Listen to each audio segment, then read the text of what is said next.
Like yo, we the nation, and we gotta get it poppin', dropping facts over feelings, and you know we're never stopping. To everyone that is rockin', get ready, cause it's CC for life. No matter what's in front of us, y'all know we're ready to fight. ACF a sports junkie, always keeping it funky with that raw and uncut Thursday, Sunday, and Monday. Talk to them cause they talk back, people hating while they debating, keep it real wherever their thoughts at. Never walk back and take this real on the channel. Haters can keep the hating pushing if it's too much to handle. If y'all ready for the smoke, drop a flame in the chat. Like Sports Junkie says, talk to us cause you know we talk back.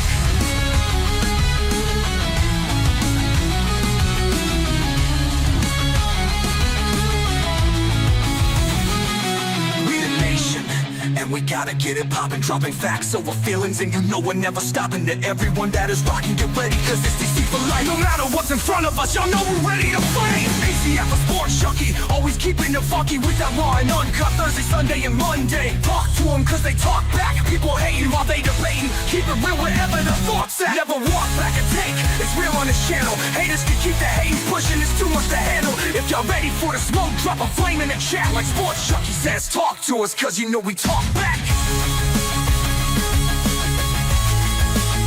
You know we talk back. Come on. You know we talk back. You know we talk back. Come on. You know we talk back. You know we talk back. Come on. You know we talk back.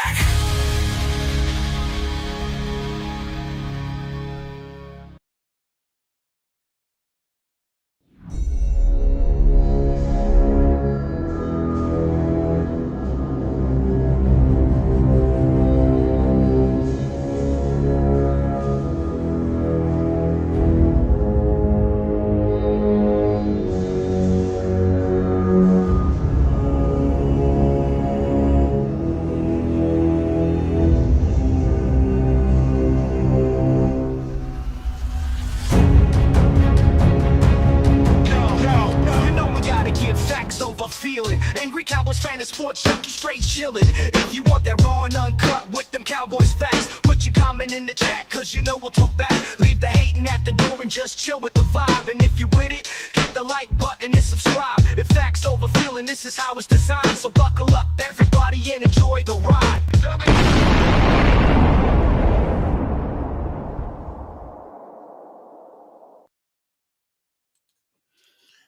What's going on, Cowboys Nation? How's everybody doing out there?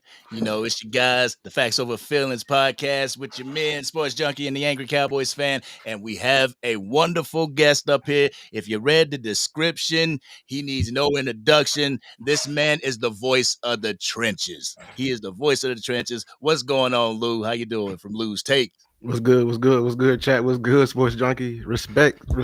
Salute to the greats, man. It's hard out here, Cowboy Nation. We trying to come with solutions, even in the midst of all of this. That's all it is. Solution oriented.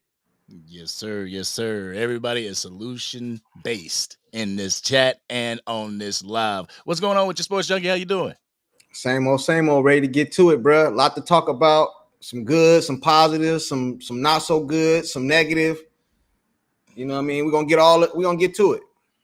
Word. You know, we got to shout out people that's in the chat. What's going on, everybody? Dak Owens Filthy in the building. Miss Angie is in the building. What's going on with you? All right, let's see. Big Sarge, what's going on, Big Sarge? How you doing? The lead commander, the Washington Commanders representative in the chat right here. I got to love it because he brings football knowledge. It ain't about bashing the Dallas Cowboys. It's about bringing football knowledge to the chat, and that's what he does. Appreciate you. But I know right now, you know, we kind of like going toe to toe with Law Nation. Law Nation is live right now. Respect to the GOAT, you know, respect to one of the GOATs, Law Nation in the building. So, but we got things to talk about. And I know there's one thing that people have been talking about. We'll get to the Demarcus Lawrence and the Micah Parsons situation. We'll get to that. But there is a big topic that a lot of Dallas Cowboys content creators are talking about, and that is drafting line or a specialty player? Y'all know we had to go there. So I guess I'll start it off, and then I'll get a floor to you guys. As far as I'm concerned, when it comes to that, it's really BPA. Like if we get to 12 and we have the best offensive lineman that the draft has to offer at 12, and then let's say Igbuka at 19, I gotta go with the lineman because he is the best player available. I gotta go there. But if it's like Igbuka, then the lineman, I might go with Buka. You know what I'm saying? I am game for both, but I'm not game for choosing one over the other if that one's not the best player available. But what you got on this real quick, Sports Junkie? Now I'm gonna let go. I'm gonna hand it over to Lou, man. He the guest, man. I'm gonna hand it over to Lou, then I'll give my little assessment after Lou. You know, he the guest. We gotta show respect to Lou, man. He watched film, he done his research, so I'm interested to see or hear what he has to say. Yeah, I am a little biased because I played, but I am willing to hear. I'm not going to just be all in. I got to have reasoning behind whatever I'm pushing. Here's the facts though, Cowboy Nation. This is why you got to consider it. Your quarterback is getting older. Your quarterback is becoming more stationary. The league is pushing to a point where everyone needs to be a dual threat quarterback, or you're in trouble. Like we just had Ben Johnson literally just take the podium at the combine and said, "Man, I ain't never had a quarterback that can move. I always had statues." Who was he talking about? He literally just left the guy. You know what I'm saying? So that's how important it is, because when you become a liability as a quarterback, because first of all, if y'all didn't know, offensive line play is down, like in the entire league. It's down. Like it's terrible. It's hard to find one. And that's why when people find one, they don't let them go. You know what I'm saying? So when people say free agency, when people are letting the lineman go, you got to question yourself. Not 9 times out of 10, that lineman got, injury history, or his play has significantly decreased to a point that they feel like a rookie can come in and replace it. And you had that this year, whether you like it or not, Cowboy Nation. He just retired. I know people feel we've been putting in resources to the line. I understand that, but it's been over a span of time, and half those guys are gone, and only one of those guys worked out, not being here. If I can tell you last year, what was the main reason why we struggled last year? People will say it's weapons, but my argument to this is the roster between last year and the year before, when Dak had his MVP, the weapons were the same. So what changed? What I remember, up until the point of San Fran, Dak, CD, and Shoddy went to go knock on, Mike McCarthy's office and said, "Open up." You know what I'm saying? And he said, "Listen, I know you love West Coast, but give me the reins a little bit. Let's go more vertical." Same thing happened last year. We were struggling a bit, and I can imagine they went back up to that door and was like, "We need to open it up a bit." What's the word? And McCarthy looked at them struggling for his life at his job, and he's like, "Dak, I want to so badly, but I cannot trust this offensive line. Your play is down because this offensive line cannot protect. We can't open up holes because our offensive line can't protect. I am so scared to call a run play. I need to call 4-yard curls for 32 times a game, and we become that predictable." That's how I don't think y'all understand. We watched the Super Bowl. Y'all saw the way. Y'all probably saw AJ Brown beating the mess out of L'Jarius Sneed. How I saw it, I saw one group protect and the other one didn't. And I'm seeing it twice now with the Chiefs. They lost 2 Super Bowls the exact same way, and that's when the defensive line got after Patrick Mahomes ass, and Andy Reid over there had the Dak eyes. He didn't know what to do. That's what I saw. That's how important it is. But yeah, bro, go ahead, Junkie. But all right, Lou asked a question. I'm gonna answer. He said he didn't know the difference or whatever. I could tell you the difference is we had Pollard that followed that previous year, and Pollard was actually running the ball. This previous year, they let Pollard go, and they didn't have no faith in Rico until Dak got hurt. If you notice, when Dak got hurt, they start running the ball more with Cooper Rush. Rico had more yards with Cooper Rush than he had with Dak. I don't know that for sure, but just based off what I remember and just watching the game, I believe he had more yards with Cooper Rush than he did with Dak. Mm-hmm. That was the difference, man, between the two. You know what I'm saying?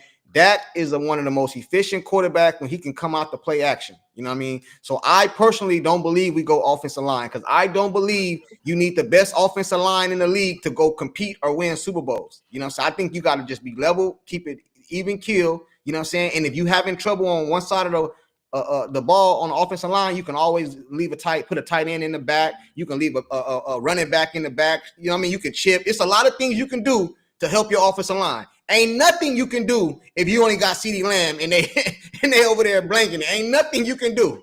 It's nothing you can do. And you got to look at your quarterback. Dak is not like the Dak when he first came to the league. This dude is not mobile like that no more. You know what I'm saying? So when somebody ain't open, you force Dak to try to improvise, and he don't need to be improvising on nothing. If the ball, if the play ain't there, you need to be throwing it away. You know what I'm saying? And let's live to fight another day. You know what I'm saying? So that's why I believe we need to go skill positions, first two rounds.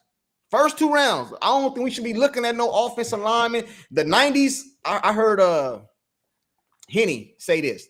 With no first round draft picks in the 90s Super Bowl teams. Larry Allen win no first round draft picks. So we can get that other stuff later in the rounds. You know what I'm saying? We need to be elite on one side of the ball. Like a couple years ago when we was 12-5, 12-5, 12-5. I don't know if y'all know this, but the Dallas Cowboys had one of the top ranked offense all them years. So I think we need to get back to that and just make our defense even kill, man. That's what I believe, bro. I thought the main difference between last year, you said the running back. I thought it was the offensive line because you replaced not one, but two, and you had a rookie down there. Let me paint the whole picture for you so you can see how bad our offensive line was. You drafted, you reached last year. Spoiler alert, you reached like hell. All right, you picked up somebody who ain't never played left tackle ever in their life, their football life, and moved them from right to left and said, figure it out in the NFL. You picked a right guard, notorious guard, moved them from guard to center and said, figure it out. At the same time, your leader, your right guard, is breaking down before your eyes. Your right tackle, you just paid a second contract to, he was regressing. Your left guard, your best left guard, I'm seeing him lose to former Cowboys that we ain't never hold account. Malik Collins. So yes, I know the coaching plays a factor, but at the same time, I was telling everyone of the storm that was coming. It was coming. I was telling, I'm like, y'all need to start. I know we've been dragging the whole line, but you need to start looking because I'm not giving up on Tyler Guyton. I think in the end, he's gonna be a right tackle. You know, I don't prefer him over Steele. I just need him. What scares me, Sports Junkie? He quit last year.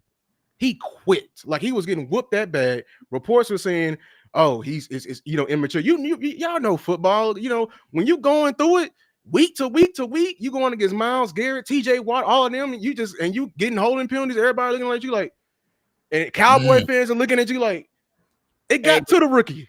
Hey, but that's a tough stretch to start your whole NFL career off of. It was some of them guys, bro. But you know what? That's the left tackle in the National Football League. That's why they get paid the most out of all positions.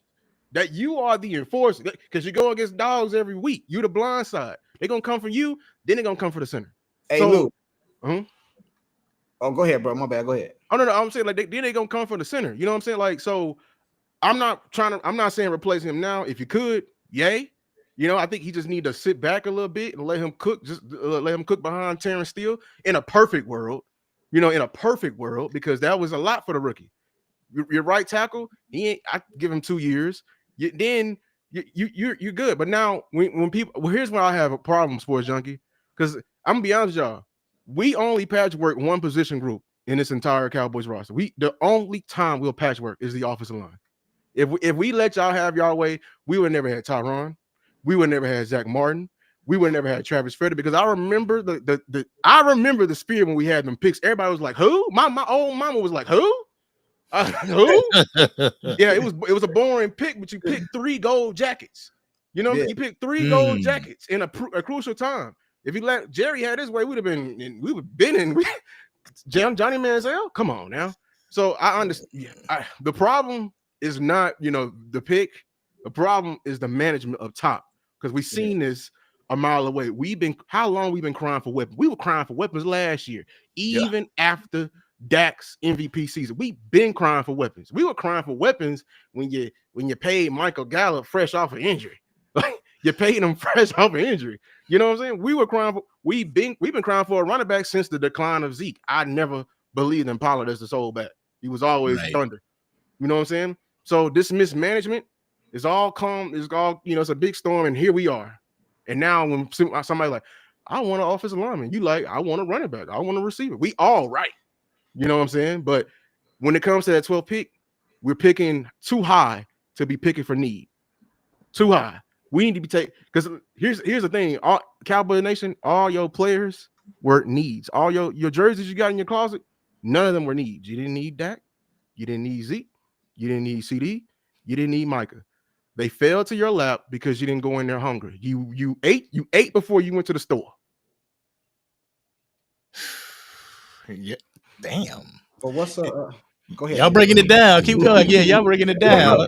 Well, what's one of the main things that a running back would like to do every single year? Okay, 1,000 yards. 1,000 yards. Rico had 1,000 yards. So my point is, the offensive line might not be the best, but it's solid. You know what I'm saying? He got 1,000 yards, and we need to put emphasis on running the ball, and he got a stack. You know what I'm saying? So I agree with you. We need to go offensive line, just not in the first and second round. See, I'm agreeing with you. I'm agreeing with you. You know what I'm saying? Hey, I'm just saying push that down the line. You know what I'm saying? And that's why I was so adamant about getting a wide receiver in the free agency. Because if you get a wide receiver in free agency, now you might be able to push wide receiver back a little bit, maybe to the third or something, and get an offensive lineman. But if you don't get a wide receiver in free agency, it's no way you can push it back in the draft. You know what I'm saying? Because I believe we ain't gonna even draft running back in the draft.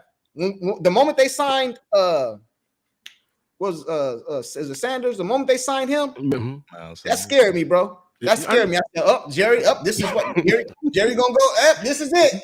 You know, everybody clapping. Oh, he had this in Philadelphia, bro. I told my homie, I said, bro, I wouldn't be surprised if Jerry Jones do not draft a running back in the first or second round, bro, because what he gonna say is we gonna go running back by committee. The same thing he did to Dak Prescott in 2020. Is it 2020 when he came out? When 2019 when we got Amari. What year was that? When we got Amari. Yeah, remember he went wide receiver by committee. Then he looked stupid, so he went and got Amari Cooper. That's what Jerry Jones about to do, bro. You know what I'm saying? That's why we need people to join the movement. We right now is Keenan Allen to Dallas. Because I'm gonna be honest with y'all, we need it. We need it for for the weapons crowd because we cannot go into this draft and thinking any type of receiver gonna fix our needs. Because let me be honest with y'all, we don't know Shotty's system yet. We don't know what type of receiver he wants. We have zero clue. Shotty ain't been when was the last time he coordinated? He didn't coordinate with us. That was McCarthy's offense, right? And the last time we seen it was in Seattle, and that was a version of Pete Carroll's offense. So we have no idea what we're finna get. Here's the facts though. Your old coordinator is an O-line coach. You have an O-line coach. So my thing is this. I think they're gonna emphasize running the ball. Yeah. It's just too many. It's four pairs of hands on one position group. I'm not saying go automatically offensive line. I'm just saying we got four hands on the O-line. We don't know what we need. We don't even know what we want for receiver. So any receiver is not going to fix our problems. It's just like going to AutoZone and say, man, I want a V8 engine. I want a V8 engine, and you got a Honda outside. You know what I'm saying? Like you want the engine. How you gonna make it work? You don't have a plan. I'm trying to get the full scope of this. We're trying to rejuvenate this team. We got to do it correctly because we have too many holes. That's another thing. We can't be going full weapons because we got too many holes. Still ain't got a linebacker. Flus is here too. Flus needs some DBs. Yeah. Corner is dying over there. It's literally dying. You know what I'm saying? D tackle. Are you still want to see Mozzie? I want to see less of Mozzie. You know what I'm saying? Or safety. I'm tired. Shout out to Donovan Wilson. If safety there, pick the safety. If no, don't go tight end. But yeah, man. You know what I'm saying? If running backs, if Ashton Genty there, that's really the compromise for both sides. If we get Ashton Genty, because that's a dog falling to us. You feel me? Yeah. Yeah, but see, that's what I don't understand because Ashton Jennings, he didn't even play against the elite competition this year. Hey, let me ask you a question real quick. Who's the best offensive lineman in the draft, in your opinion? Pure, like both guard and tackle. Who's the best wide receiver in the draft? So all linemen, the best one is really the tackle. I ain't pushing that one because he hurt. And everybody, we pushing the guard right now. But the best one is Josh Simmons from Ohio State. Okay, and who's the best wide receiver in the draft? Josh. Tatori McMillan. All right, so they both available at 12. Who you take? Yes. I don't know. If you gotta think, you on my side, bro. Come on over here, bro. Come on. But that's the whole point. I want us to think. That's my whole argument. We want us to think. Yeah, we don't want to go in and be like, all right, but we want to receive him. No, but your thing is called lose take. I won't lose take. Okay, you know what I'm saying? I'll give you my take. All right, so Ted and who you take? Simmons. I'll take Simmons in a heartbeat over Ted. So they both available, and that's who you take. Because as we watch more film on Ted, Ted. It reminds me of Cooper Kupp. If he's a system receiver, we can't have it. No. But that wasn't the question, though. I said the best offensive lineman against the best receiver in the draft. Let me follow up your question last year. So who's lose take? I'm taking Josh Simmons, but if Ted was in last year's draft, where is he going? But see, you changing it though. Marvin Harrison. You changing it though. Brian Thomas and Malik Neighbors. Is he better than any of them? You said he was. I heard you talking about Tyler Booker. I'll take Tyler Booker in a heartbeat too. Over Ted? Over Ted. The only people I won't take over Ted, I will take over these linemen. Junkie, Carter, Graham. There's one more guy. I'm blanking on it. There's one more guy. I'm not all linemen. I'm just saying I want a for sure dog. We are picking too high to not allow dogs to go over our head. Too high. Like I was just saying, I just named last year. Where does Ted fit last year? Bosses did a whole show on this. They said breaking news, they just signed Fowler. The Cowboys? That's what somebody said. I seen Boss just posted it, I think. And then Henny just posted it. Fowler's back. And I see in the chat said breaking news, we just signed Fowler back. Hey, that's what's happening, man. Let's go. Yeah. That's a good sign. Now I think the reason why he wasn't playing was DQ. So now let's go. He can play. Yes, sir. We needed that. That's a good need. That's a pickup right there. DN. I'm comfortable. We got Nealon. You see something real quick. I see DMV just posted that speaks volumes. DMV say now we know why he didn't play in Dallas. Yes. Hold on. So you know what I mean? Breaking news, chat.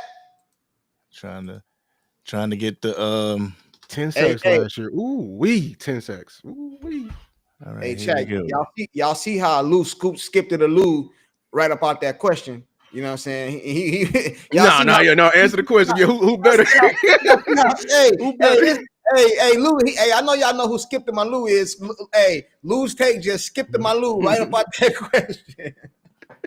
Yeah, it's the real deal. Y'all see it, man. Yeah, Dante Fowler, 1 year, $8 million contract. Anybody for multi-year, bro? God, dog.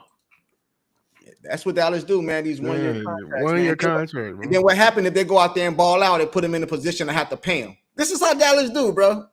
This is what Dallas do, bro. You know what I'm saying? This is what Dallas do, bro. But I'm not against O-line, bro. I'm just against it in the first round, bro, or second round.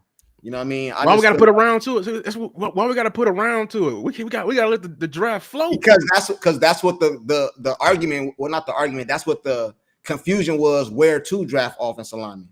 That's what the confusion. I think right now, if you'd have said when we was going back and forth in the chat, if you'd have said offense, if you'd have told Boss and you offensive lineman in the third or fourth, I don't think nothing would ever happen. Oh, okay, y'all, it'd been cool. But since we said no offensive lineman in the first or second, that's what brought the confusion.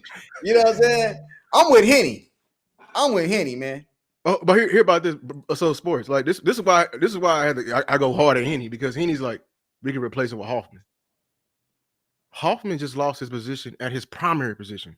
Hoffman played center, and a rookie came in, changed positions, and was easily better than him. He lost his job in the second preseason game, in the middle of the game. It wasn't even close. We didn't see no more BB, and we see all Hoffman. That means he won a spot. Hoffman at his right guard spot. I know he did good for 5 games, but if you lost your spot at your main position, that's like me saying, Tolbert, he better at Z. He a better Z than Ted McMillan. He a better Z than Luther Burden. He a better W than what's it, Emeka Ibuka.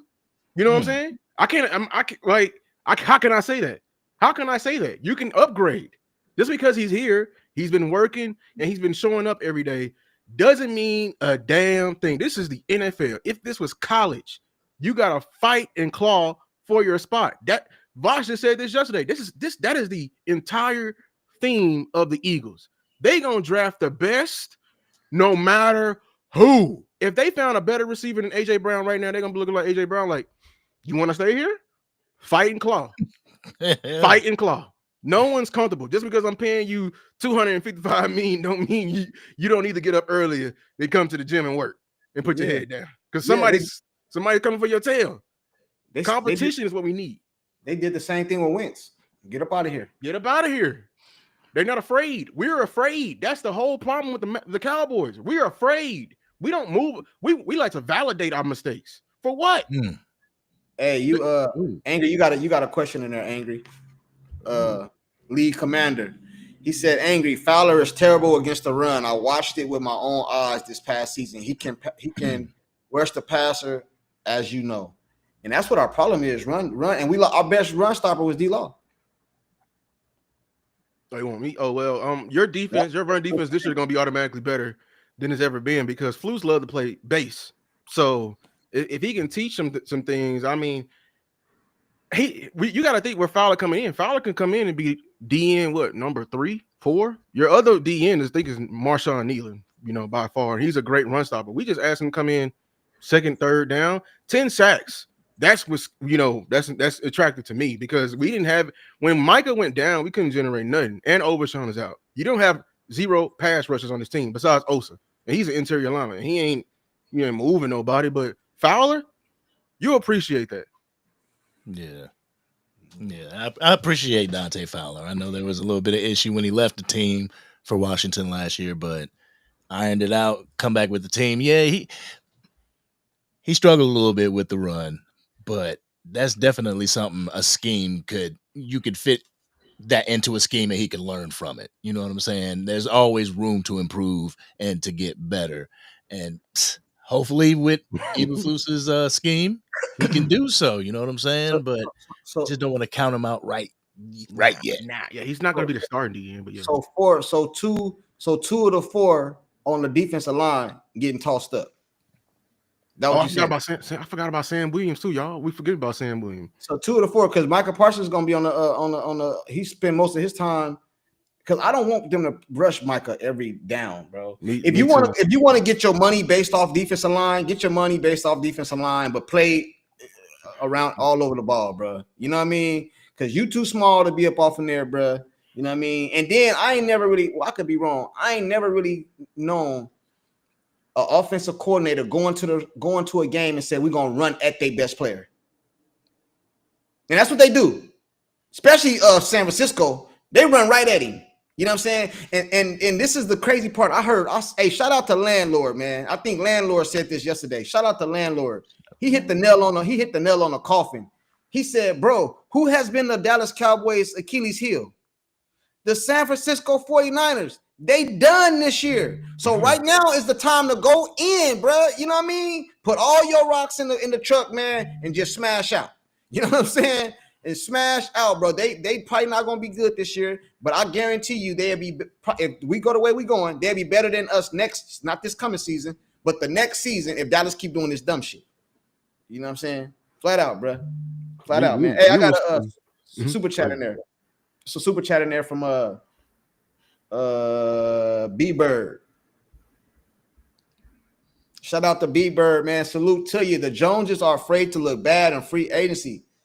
I don't think they're afraid to look bad in free agency because this is what they do every year.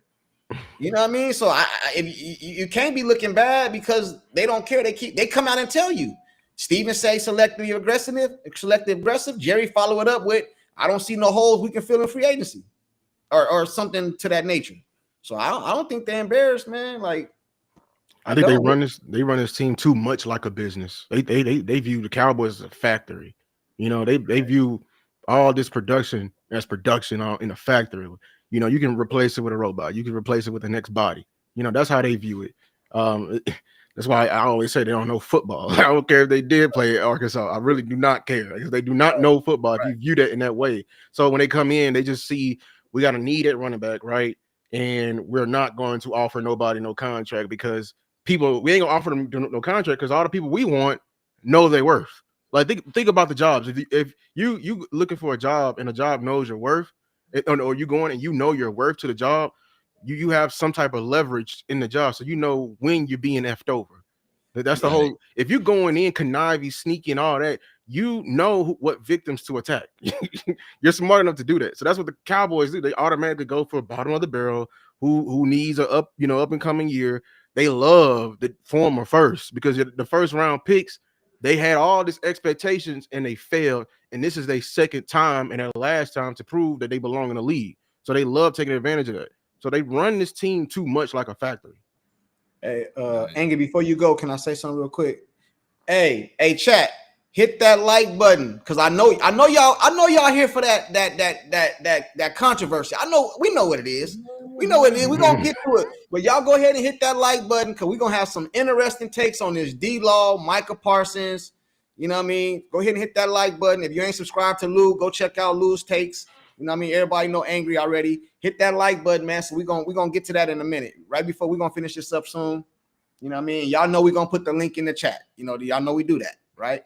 You know what I'm saying? So yeah. Go ahead, Angry. And I also have Lou's Takes channel in the description. So all you gotta do, go down there, hit the link, sub it up. We got another super chat in the building from David J. Appreciate you for the $10 super chat, brother. Thank you for your support and your love in what we do here. It says just sending some love, sending some love to y'all. Man. That's what's happening. That is what's happening. Right. Now, I want to say this. I said this when we was backstage. Hey, chat. I don't know if y'all noticed or not, because a lot of y'all got on me the other day when I was saying my takes. Oh, you being negative. Oh, you this, right? Let me give y'all some context why I feel that way, right? Do you guys know that the Philadelphia Eagles went to the Super Bowl, won the Super Bowl with Nick Foles, right? Broke it down, rebuilt their whole team, revamped it. New quarterback, all that. They went from Wentz to Foles to Hurts, right? Went right back to the Super Bowl. Well, not right back. They rebuilt, they regrouped, went back to the Super Bowl and lost against Patrick Mahomes. Come right back 2 years later and go and win it. They done won a Super Bowl, rebuilt, and went back and won another one before Dallas even been to the NFC Championship game. And this is why we get frustrated with the Jerry Joneses when y'all tell me to have faith. You know what I'm saying? If they don't get this man some weapons, I mean Dak Prescott, and I mean the coach, Shoddy. If they don't get that man some weapons, this will be his first and last head coaching job. Because they start him off like this, bro, with no weapons, none. You know what I'm saying? None. I hear people, I know y'all watch basketball. Maybe some of y'all don't. I got people telling me that JJ is one of the best coaches in the league. My dude, you got Luka and LeBron. You know what I'm saying? You know what I mean? Like, how good you gotta be, right? So, but Shoddy need some weapons, bro. You know what I mean? If you don't, it's gonna be the season ain't gonna be good, bro. It ain't gonna be good, man, at all, bro, at all. Really think about that. See, I don't know. I feel that he needs weapons, but I also feel that he needs line. He needs protection. It's like I'm in the middle of both of y'all, just for the simple fact, the longer that you're able to stay in the pocket, the better for your receivers, especially like in a timing offense like the West Coast offense. You need as much time as you can in the pocket, especially for immobile quarterback. You know what I'm saying? He ain't running nowhere no more. Right. So I get that, but I also get wanting that weapon, wanting that that addition, because it's not only going to help Dak Prescott, it's going to help CeeDee Lamb as well, and by default help the run game. Right. So I get that. I actually saw a comment in the comment section that said something about Ted McMillan kind of not being the person that the Cowboys should go for, just because, you know, his wiry frame. Um, I think the comment said something about, what was it? We struggle with separation, tight window throws. Mhm. And we want to get Ted McMillan, who is slow and can't gain separation. Right. Right. Dak Prescott. It's another super chat in there, angry. Dak Prescott need to call Tom Brady, man. Yeah, Hey he- Tom, Mhm. Tom Brady, you wouldn't have scrambling quarterback. What happened when ain't nothing open? Throw that off and go down, man. That's what Dak Prescott need to do, man. That's why we need more weapons so that we can, especially, hey man, Cooper Cup. I know y'all like Keenan Allen. I like him too, but Cooper Cup ain't never been fast. He just get open. He just get open. Dak Prescott he damn near like a tight end, bro. He'll go to when the play break down, find Cooper Cup. That's how he was, bro. That's what Dak Prescott need. 1, 2, 3, 4. If there ain't nobody open, man, and they on your ass, go down, man. You getting older. We can't be getting all these injuries, or throw the ball away. You know what I mean? Stop trying to run, man, and all this other stuff, bro. Like that's why I think he need another weapon, bro. And if you give him another weapon and you get the ball out quick, your offensive line don't have to be as elite. You see what I'm saying? They don't got to hold up as long. See, it's ways around that. That's why offensive line is off the board for me, chat. Hey, first, because it's ways with a good coach, you can scheme up ways to get you 4 seconds, right? You can we always in the damn shotgun, so that give you a couple seconds right there. You feel me? You know what I'm saying? You know what I mean? That's how it is, man. Shout out to B Bird. He say, lose right. They run the Cowboys like an accounting rather than running like it's a competition. Yeah, that 100%. yeah, that ain't nothing new. You know what I mean? Like, you know what I mean? If I was starting a business, I'd call Jerry. No, I wouldn't call him. He's a terrible businessman, in my opinion, because to a businessman, when something's going right and you have somebody in your circle that's helping you, you don't let them go. Like that's going to be that's a fool. You know what I'm saying? Like a fool would keep making the same mistake for 30 years. You feel me? I think talking Jerry about is just a business. look. talking I about think business. I think they hit a gold mine, and it's just me. They lucked into this. I ain't gonna be. I because nothing there. If you are smart or if you are a good businessman, every decision after your big boom will validate it. I don't feel validated by this. I don't. I mean, unless it depends on how you're looking at it. Maybe from a story standpoint, they're geniuses, but I'm not here for stories. I'm here for football. You know what I'm saying? Yeah. Like it. If why do we manage our cap like this? Like, why are you so scared to go be aggressive? Like, I don't understand it. I think they're like terrified. If we had our roster like the Eagles, man, Jerry and Steven will be up in there just about to have a heart attack because there's so much money on the field and they want it to go right rather than you need to, throw the money into the wall and whatever happens. Yeah, Live with no regrets. Go ahead. Yeah, mess it up, man. It's like trying to be too hands-on. Like if they could plug an Xbox controller up to the team and work them themselves, they would do that. They would do that. They have to relinquish a little bit of control. Like I was actually making a video and I wanted to bring up the analogy of let's say, you got this animal shelter. That animal shelter been there for 30 years and everything, business good. Then they decide like we gotta expand. So they build one down the road, move into that one, and they leave the old animal shelter, put it up for sale. The next person that comes and buys that animal shelter, they're gonna have to go in there and gut the entire thing. And I'm talking about the Dallas Cowboys philosophy and their whole business model. The way Jerry and Stephen Jones conduct business, it has to be just gutted and changed because it's pretty much it's piss at the end of the day. It's Yeah. not working for the Dallas Cowboys. So, and as much as I say that, if they don't do that, then it's gonna come down. It comes from the top down. going to go to your coaches. Your coach is going to be laxed and laid back. Mm-hmm. It's going to come down to your players who are going to be laxed and laid back and they get shocked whenever they get punched in the mouth. Like, oh, we the Cowboys. Like, yeah, that's crazy. at this point in time, that's really other teams are looking at it like, so you're the Cowboys. Okay. This team is just a reflection of them. Yeah, I don't know what Jerry this is though. This is not the Jerry of old, bro. Hey, Angry, it's a super chat in there, and while I read this super chat, I want Lou and Angry to check out the X message. Which one? The last one. Boom, Suave D. Shout out to Suave D. Good job, fellas. I have more faith when the front office give me a reason to. Organizations that win have the edge starting in the front office. We agree, but Jerry can't fire himself. And that's the problem. If Jerry Jones wasn't the owner of the team, he'd have been fired, Jerry. He'd have been fired before Tony Romo. It'd have been in the Quincy Carter, Drew Henson, the Jason Gate. It'd have been around a long time ago. He'd have been fired. He'd have been fired. You know what I'm saying? So that's the only thing. Howie can be fired. You know what I mean? If he don't get the job done, he can be fired. They so cheap, bro. This is ridiculous. You talking about that message? Yeah. But that's ridiculous. See, like they know their needs. They know what needs to improve, but they refuse to get out of this frugality mindset. They are a reflection of this team. Unless they change, we will never change, man. Like the pride is killing this team. You don't think Jerry sees the Philadelphia Eagles doing what do you think?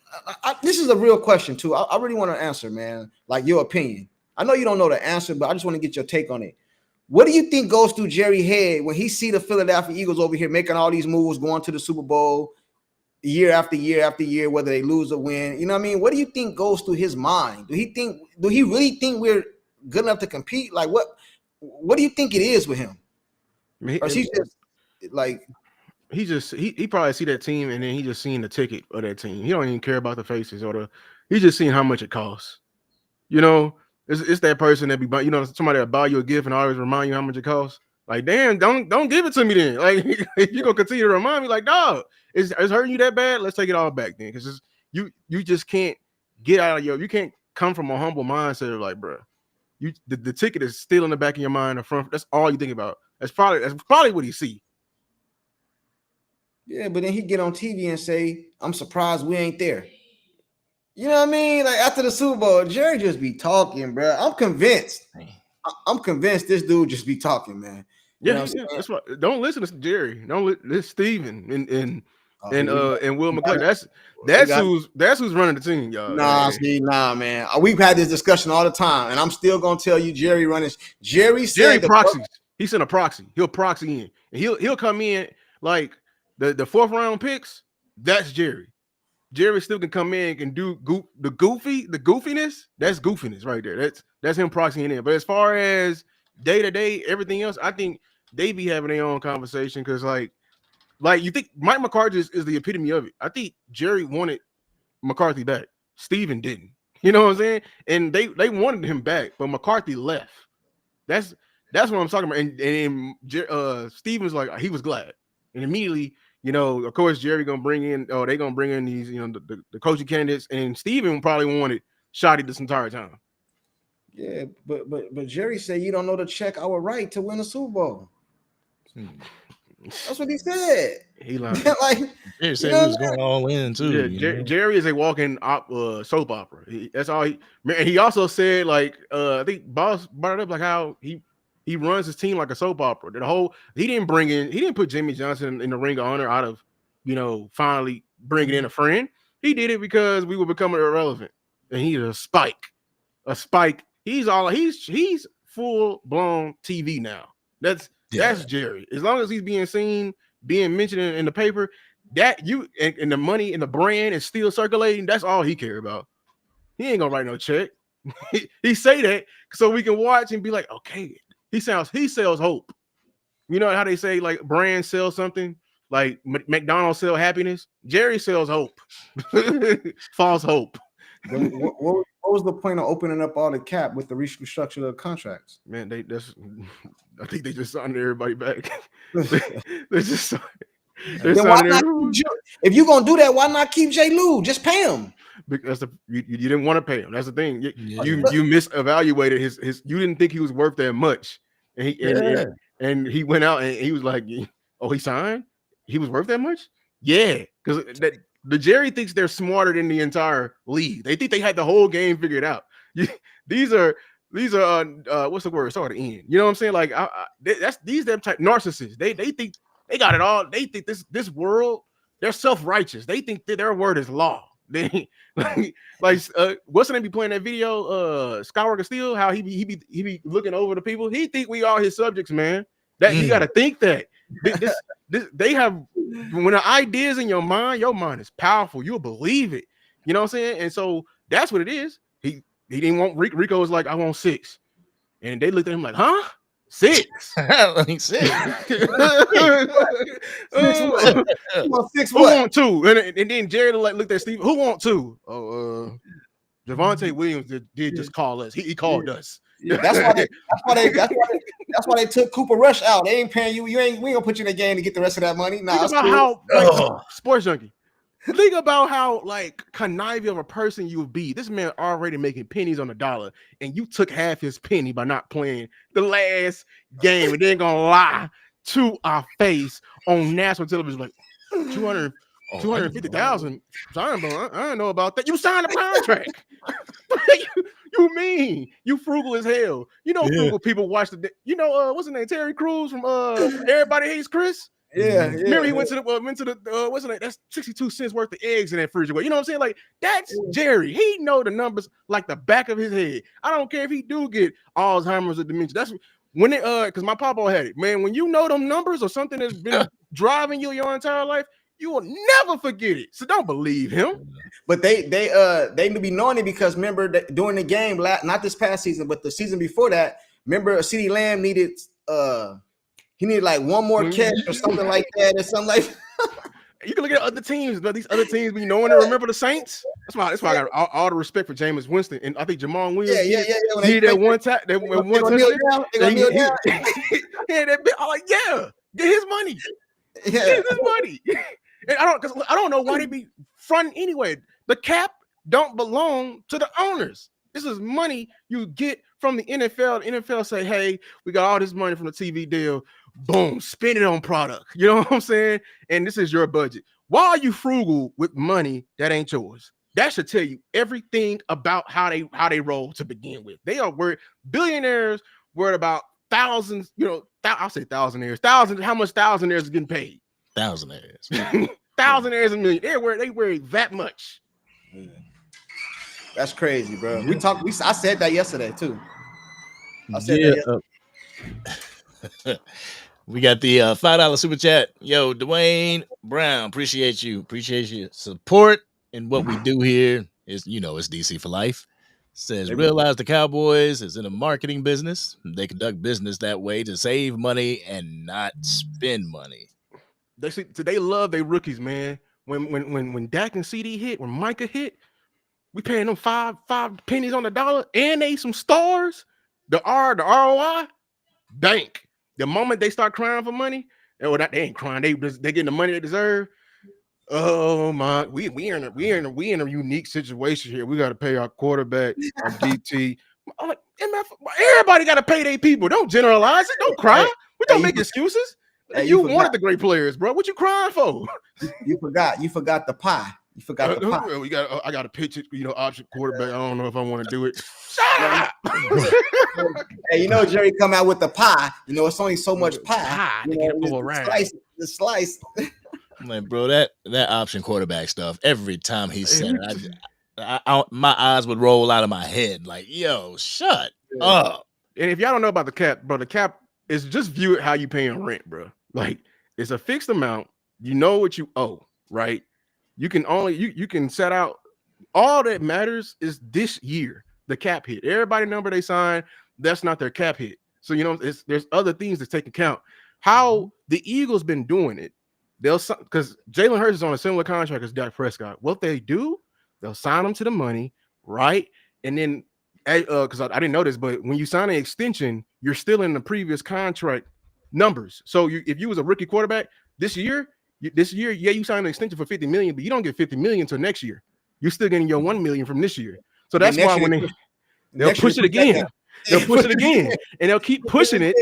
They'll keep pushing the money because look, you're gonna get paid your money regardless. You're gonna get paid your money what you was worth at the time, but not while you're on this team, because while you're on this team, we want to maximize you. So we got to spread the money out. So the guaranteed money you will see. You won't see it today, but I'm telling you, you're gonna see it. The best example of this is the baseball player for Ohtani. I think he signed a $1 billion contract.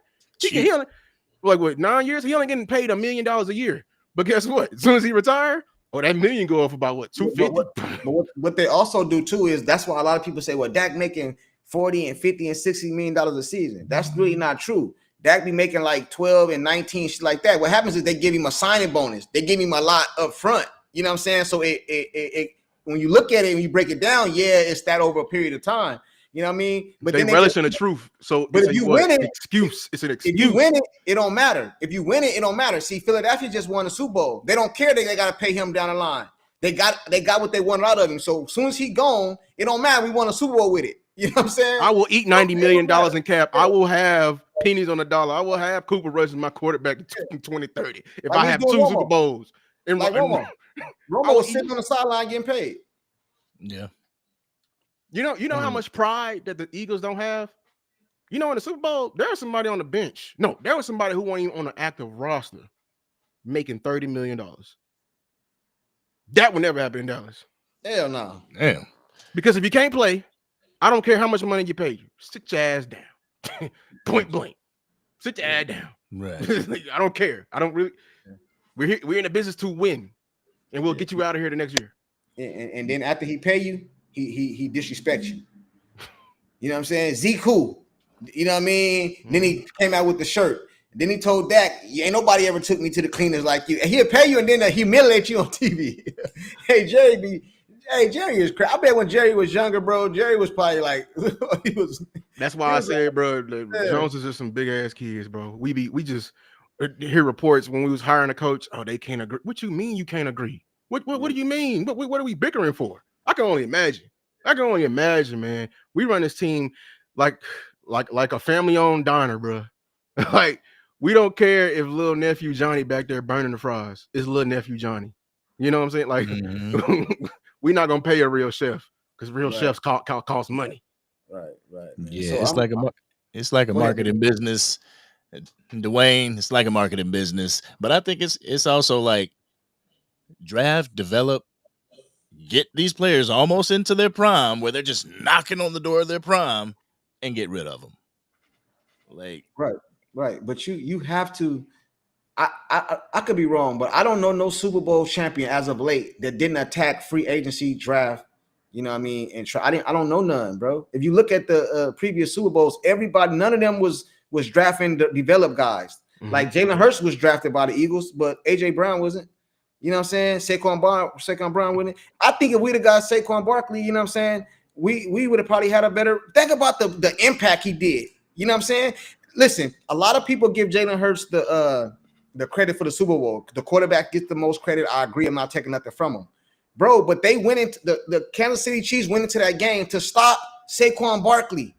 That was their game plan, which left Jalen Hurts just tossing the ball around. Practice. Imagine if you go in the game and you got to stop the running back and you can let Dak just do what he want to do, bro. And then they say, well, Junkie, you just want Dak to have an all-star team. You goddamn right. Everybody else got one.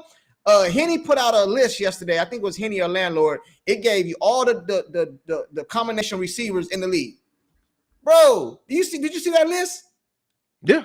Man. Yeah. Who we got? Lamb and Tolbert. Who we got? Lamb and Mingo. Man, come on, bro. Lamb and Steven. That's what we got.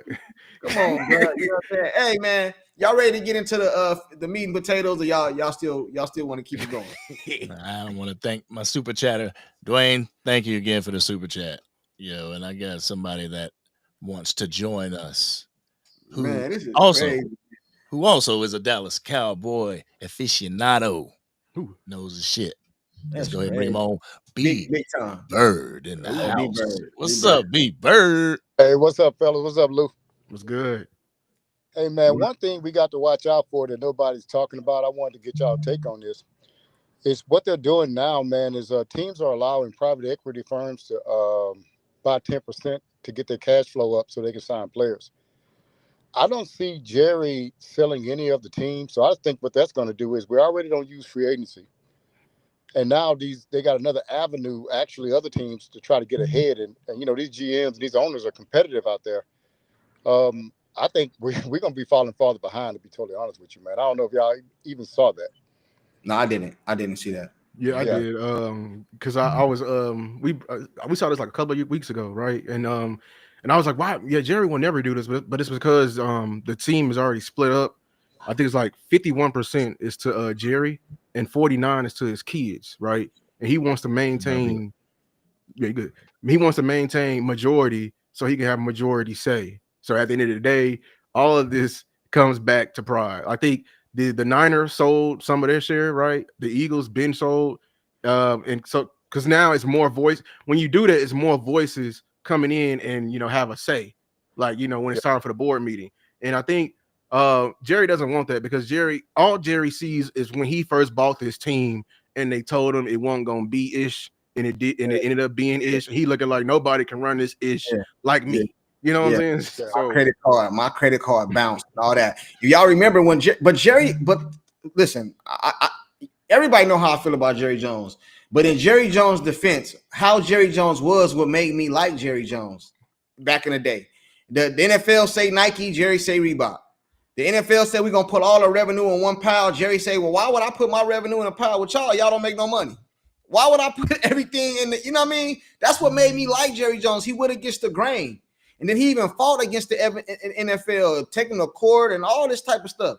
But this Jerry Jones today, I don't know who this dude is, man. No. You see, you just said it. This is the same Jerry Jones, the one who went against the grain. Oh, he's going against the grain right now. He found another revenue and he's sticking with it. See, that's why ambition is a good thing, but it's also a bad thing as well. Like when you too ambitious, now you're gonna do the comfortable thing that you always gonna do to make some money. Jerry, that's the difference. Is Jerry found a new way to make money.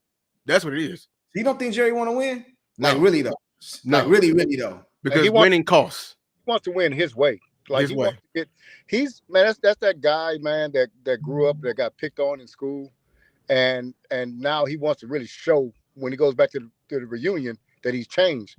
He's trying to prove something to somebody, man. That's what it is. And if he does it somebody else's way, man, then what's it going to gain him? They're going to be like, yeah, we've been told you to get a GM. We've been told you to do this. And now you did it. Now you're successful.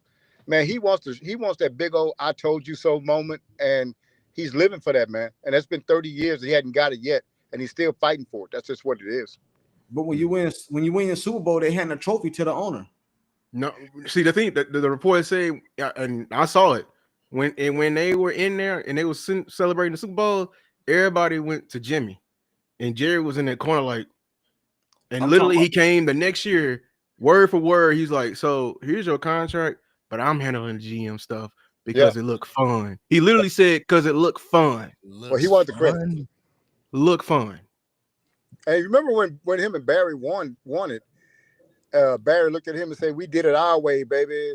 That told me something right there, and I knew at that point in time I didn't know it'd be 30 years and say, "This team ain't going back. This team is not going back," because they was out to prove something, man. And it really was Jimmy's guys, of course, that did it. But when Barry Switzer said, exactly, Jerry said, "We did it our way, baby," I still remember that, man.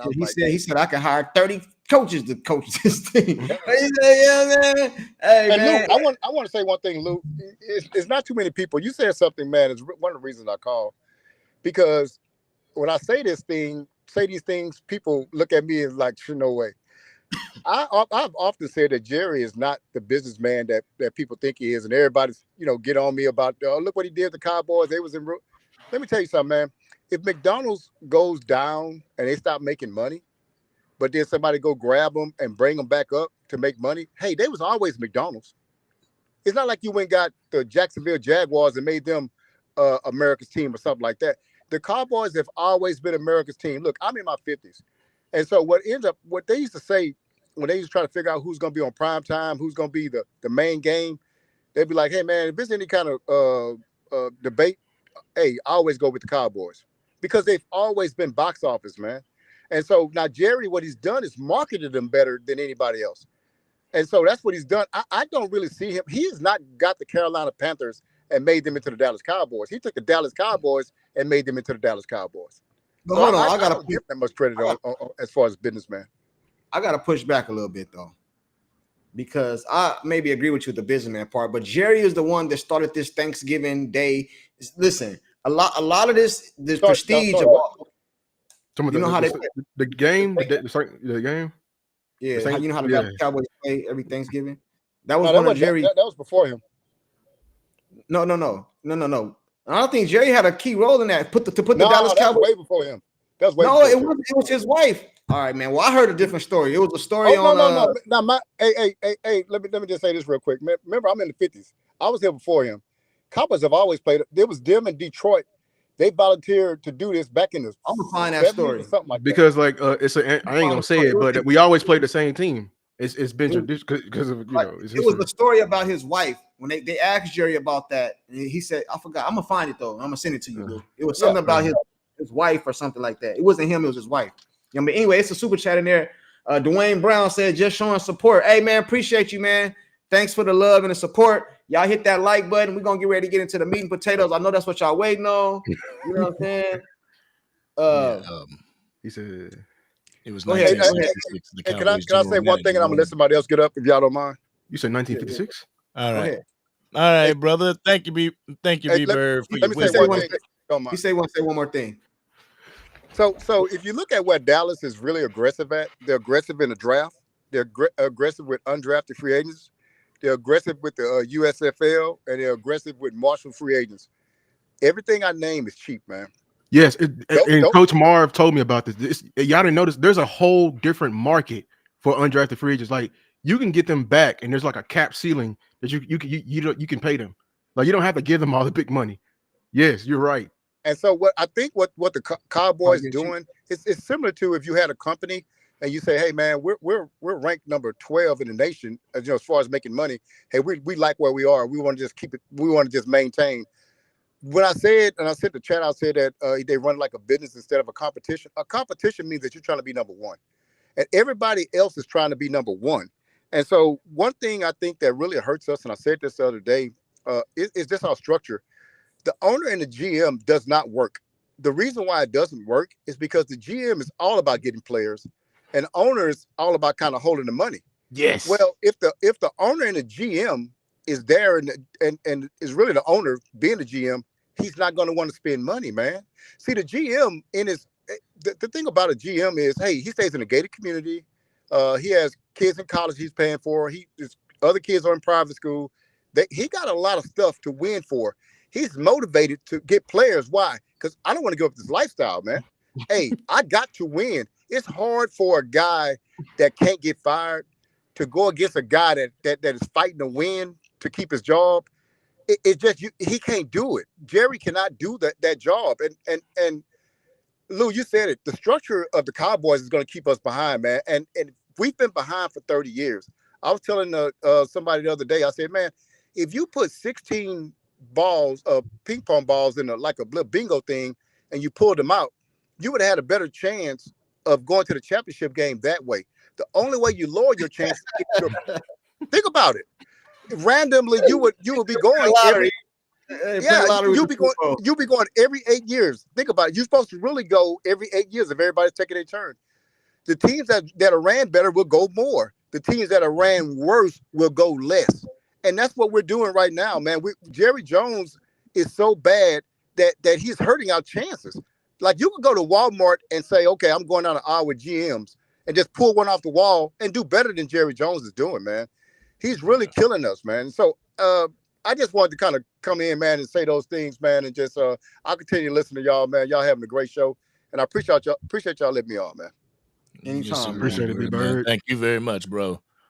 Hey man, if you're not subscribed to Lou, go subscribe to Lou too, man. Appreciate it. B-Bird's that dude, man. Yeah, he be coming up sometime, man. Y'all ready? Angry, how you do it? Is y'all ready? He be going in. I'll be like, man, come on. I put the little button in there if people want to just skip to the raw and uncut, but don't do that. Watch the whole video. Anyway, let me get this $2 super chat. D-Law said, what us Eagles fans been saying, y'all ass. All right. Hey, so we might as well go ahead and segue, man. All right, Scotty the man T. Yo, I see that you an Eagles fan. I can't say nothing right now because y'all holding up that Lombardi trophy, but take your victory lap, my brother. Appreciate your support. I can say something. Shit, it's a new league year. You know what I'm saying? That trophy over with. And you know what? The crazy part about that, and I always get the Eagles their props. I just gave them y'all heard me say they went to the Super Bowl, restructured, came back, went to the Super Bowl. I gave them their props. But you know, I would be mad to be a Philadelphia Eagle fan, bro, because y'all spotlight was like 2 days, bro. Y'all want hey, y'all want to sue? Can you imagine if the Dallas Cowboys won a Super Bowl, bro? It'll be it still will be getting talked about right now. Mardi Gras won't have nothing on me. After the parade, it was over, bro. But that's the high of winning, though. Like you win, now you want to do it again. So I commend them for that, you know. Right, man. It was over. It was short lived, bro. It was short lived. But D-Law. I can't wait to hear what y'all stance on this because I kind of know where Lou going. I kind of got an idea where Angry going too, you know. So I seen your video, Angry. So I kind of got an idea where you leaning to. But I'm gonna let Angry go ahead, man. Kick us off, man. Man, I was just at why. Like, why would you do that? Like, why would you leave the Dallas Cowboys and just say that little line? I know that I'm not going to win a Super Bowl there. So, and his demeanor after he said that, like, he's smiling at the reporter, like, yeah, I done created something. I done created some controversy. Like it was freestyled. So that's why you had that awkward silence. And he was like, so yeah. Pretty much. So what do you think about that? Like, why would you say that? Is it organizational? Is it player, personnel, locker room, or is it fan base? And I kind of dive away from the fan base. I don't think he was talking about the fans because I got I got family in Dallas. I live in Dallas. If you were talking about the fans, you might want to move. But I don't know how it would be down there, with him saying that about the fans. But organizationally, like, yo, if you gonna like crack the can, open the can. You know what I'm saying? Maybe it'll be an enlightenment for this organization. Maybe it'll be informational for the fans, and then the fans know what the hell is going on because Demarcus Lawrence just said that they ain't gonna win a Super Bowl because it ain't ran right. From an owner's point of view. No, he did not say that. But if he would have indulged, or if the reporter would have really done his job and been like, well, D-Law, what do you mean by that? Or can you elaborate? Like it was just left up in the air too much. I don't want to speak too long. Lou, you on me or you on? Let me go because I got a lot. I'm on both sides. To be honest, I am. Part of me was like, D-Law, hush while you was here. That was your form of leading, was hushing. So you leaving now. People, love to say they love to reinvent themselves somewhere else. I guess this is the first step of it. Because when you was here, you just be quiet. You know what I'm saying? And I literally put out a tweet like, we need to start.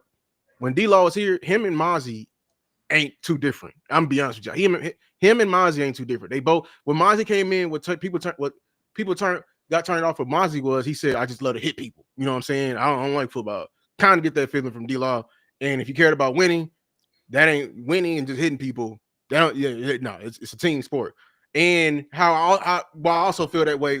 You created a clique within the Cowboys Nation's locker room. You had the hot boy clique. You know what I'm saying? Giving people chains and stuff, sectioning off the defense because that was around the time we were not good on defense, and the only thing we had was a pass rush. So you created a clique. You can brand it, but the way you did it, you created a clique. So you know what I'm saying? But here's why I'm still saying like nah, Demarcus, because Micah Parsons was our leader. He is our leader, and they've been questioning it this entire time. They got two completely different leading styles. When Micah Parsons went out there and literally said, Mike McCarthy ain't like us. He ain't out there working. That's real. He wasn't going at Mike McCarthy. McCarthy's a coach. He ain't going out there 6, 7 a.m., 5 a.m., putting your body on the line and out there grinding with the weights. That's real. That's somebody who's getting there with all of the players, all the young players, and he gonna go out there and get dirty as well. You know what I'm saying? And this is why I want to tie this in to the Cowboy Nation. We need to be directing this to the top, because I told y'all the top, how they manage is how your organization will reflect. See, D-Law not doing ish his entire career. I'll say that he had 15 sacks one year. I love. He's a great run defender from a film point of view. But you ain't top cream of the crop to be talking to Micah Parsons like that. You know what I'm saying? And I feel like it was envy. Micah came in. He's on like a Hall of Fame trajectory. Like, he's doing things. You feel me? And he's impacted his team. And the fact that you thought you can be the leader is because of the Joneses, because they paying you, because they propped you up with that good old boys mentality, that inner party mentality, and they propped you up to something that you're not. And that's what's breaking this team apart. So you should have gave the reins to Micah Parsons. You saw it last year. When Micah came back, Micah was putting it all out there for them. I ain't never seen none of them, and Jay Tuck is right. I ain't seen none of them Jason Garrett guys put it all out there, literally crying on the field for our team like Micah did. Period. Like this Micah's leading with emotions. Micah's the realest superstar we have ever had in a couple of years since Dez Bryant. Shout out Dez. We need this. If you're talking about changing at the top, y'all better pray Micah don't ever change. You better pray Micah don't ever change. Now, to the other side, he's right. You know, like, we ain't gonna ever win the Super Bowl, Cowboy fans. We're not. And Micah, you defend him now. You're defending us now, but do not change, because, like Jay Tuck said earlier, you're not far from being Demarcus Lawrence. You're not far. You will be the next. I'll put in my video. There's a new wave of stars that's getting ready to come here through Dallas, and the most they're gonna ever get is a gold jacket.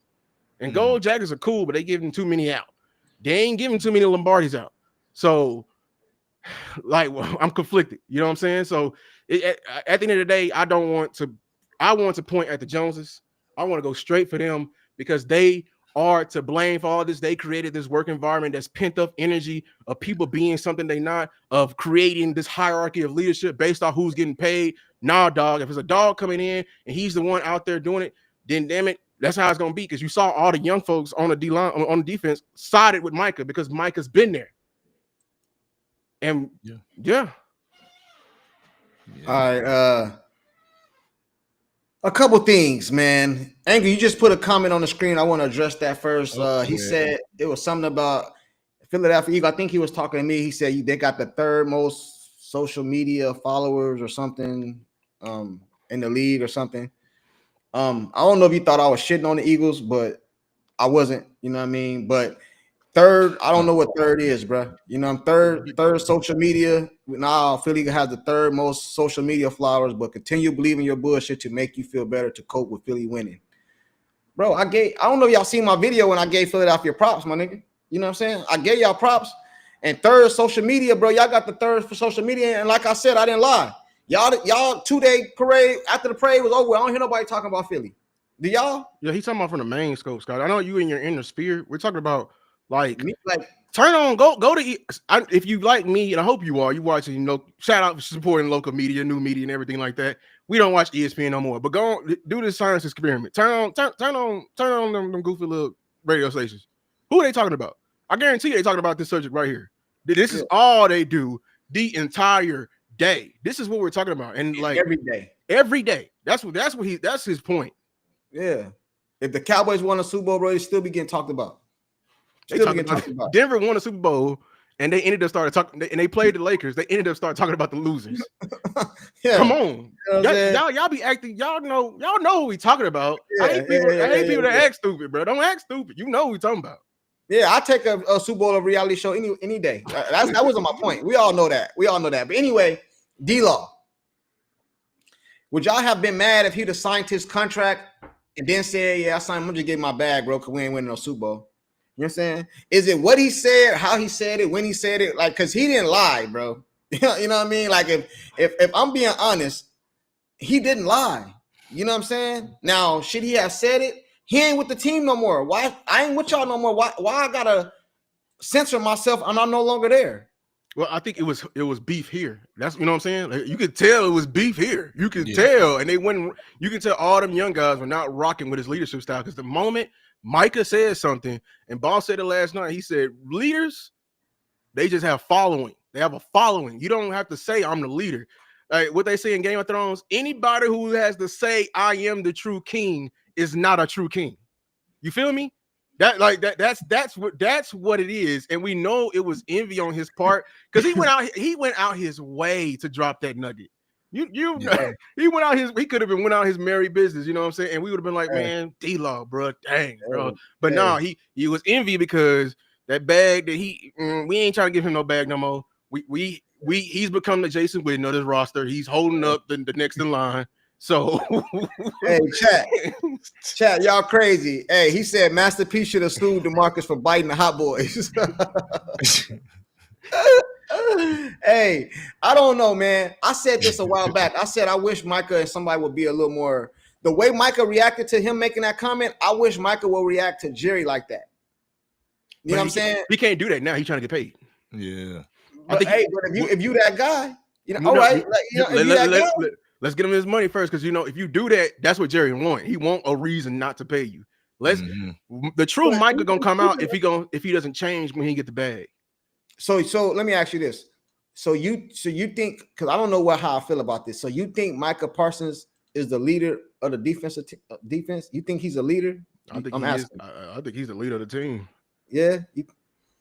I don't know, but sometimes when we be having bad games and we lose, he be over there pouting and walking off the field and walking to the locker room. You know why he was doing that? Because he was competing with leadership with D-Law. Oh, okay. I see what you're saying. You know what I'm saying? D-Law is the vet, the guy making the most, I think, at that point. When you fighting somebody, you can't be what you trying to. You over there, man, bro, he over here just okay with it. Micah can't stand still. You know it. Like, he can't keep his mouth closed. And you can tell it was showing on the film. And the effect of how D-Law responded says it all. Overshawn Hurt came out of the woodworks and said something. I didn't see all that, though. That's what I'm saying. I didn't see all that. What did he say? He said it's the Cowboys versus the world. So he took Micah. Well, he's supposed to back his guy. You know what I mean? But I think D-Law was our best run stopper, bro. I mean, I can't agree with play, but, like, you know, this is the little viruses that's hurting our team right now. Like, do you blame him? Like, I blame the Joneses. If I'm D-Law, I've been with this organization 11 years, something like that. How long he been here? Like something like that. If I've been here, he was here with Romo, right?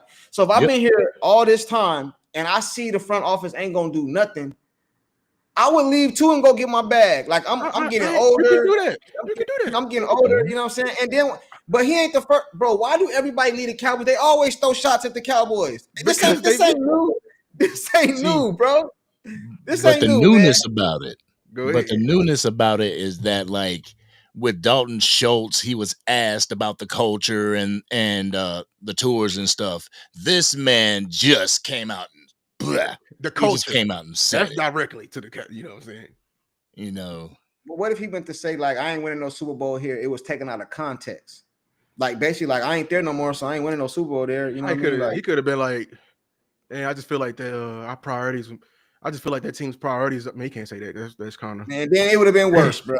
No, he got to put some more. If you're gonna say it, say it all. Yeah. And I think you did say it all. So I know who you going. I know, you know what I'm saying? If you are afraid how your words gonna be perceived, either overemphasize yourself or shut up. Hey, Lou and Angry. If I was to tell you right now, you can get $100 or $1,000, bro. I want you to tell me who you got more faith in getting to the Super Bowl first, the Dallas Cowboys or Seattle? Seattle. So my point, bro. You know what I mean? And they not roster built to go win nothing either, but they have been to the Super Bowl in the last. It's not even that. I don't care if they are like Jay Tuck said it. Like, their division's getting worse, and here's the key word: they're trying. That's why I would take who else. The only team I wouldn't say they won't win the Super Bowl for is the Bengals, because that's our twin. You know what I'm saying? Big twin. Because they literally they are literally Cowboys of the North. Because they doing the exact same thing. Yeah, like I said earlier, I heard landlord say our Keely Hill was San Francisco, bro, and they down right now. So this is why we need to go for it right now, Makes man. you even more pissed. Yeah, that's how you know that. That's how you know they don't care about winning. That's how you know the moment your rival finally go down. Oh, this is my time. We just couldn't get over the hump. Couldn't get over the hump with the 49ers, man. Now they down. Jerry should have looked over there and be like, oh yeah, we going. Hey. Yeah, I meant all in this year. I didn't mean last year. I meant this year. It's not even that. Like I can keep going back. If they were serious about winning, you would have maximized Dak in his rookie deal when you were paying him pennies on the dollar. He was a 4th round pick. Maximize him then. Oh shit, you about to start something. He about to start. No. Let's start it. Like I mean, start something because now they're gonna say Dak had weapons. You see, this is what we go through over here. I mean, I'm saving my bullets. I'm saving them bullets for. I'm saving them.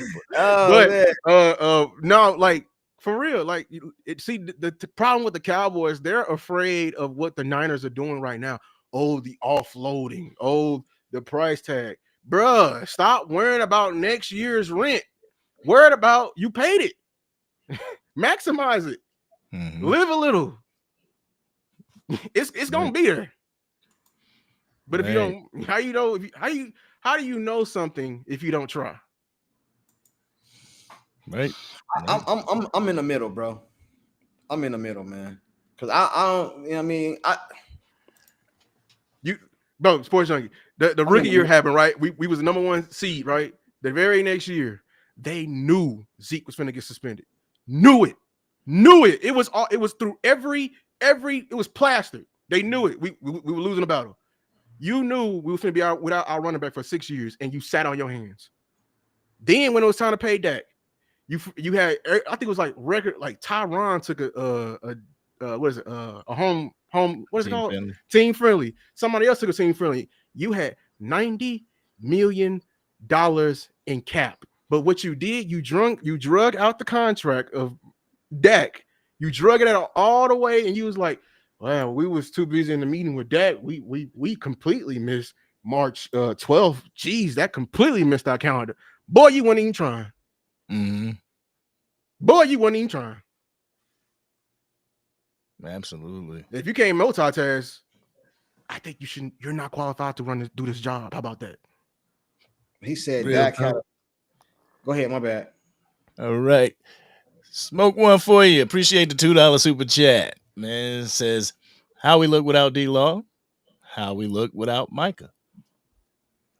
Yo. We look good without D-Law. We was able to, I mean, you let too many people, if you would have brought back, Chauncey Golston, you were good. You know, D-Law played too much hero ball for me. That's my opinion. D-Law used to just run up the field and then let the B gap or C gap get like giant. You know, Micah did that too, but he's learning. But you have, I like Nealon.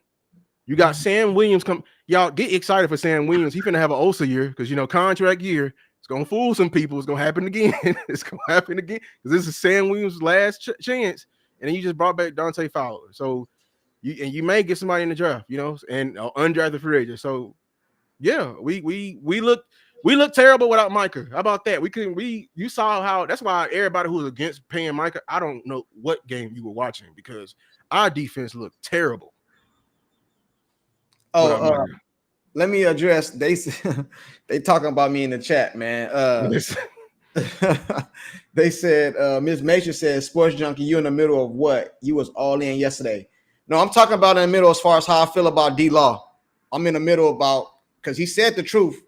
You know what I'm saying? So I don't feel no type of way about it. You know what I mean? But as far as everything I said yesterday, I'm still on that. The Cowboys full of shit.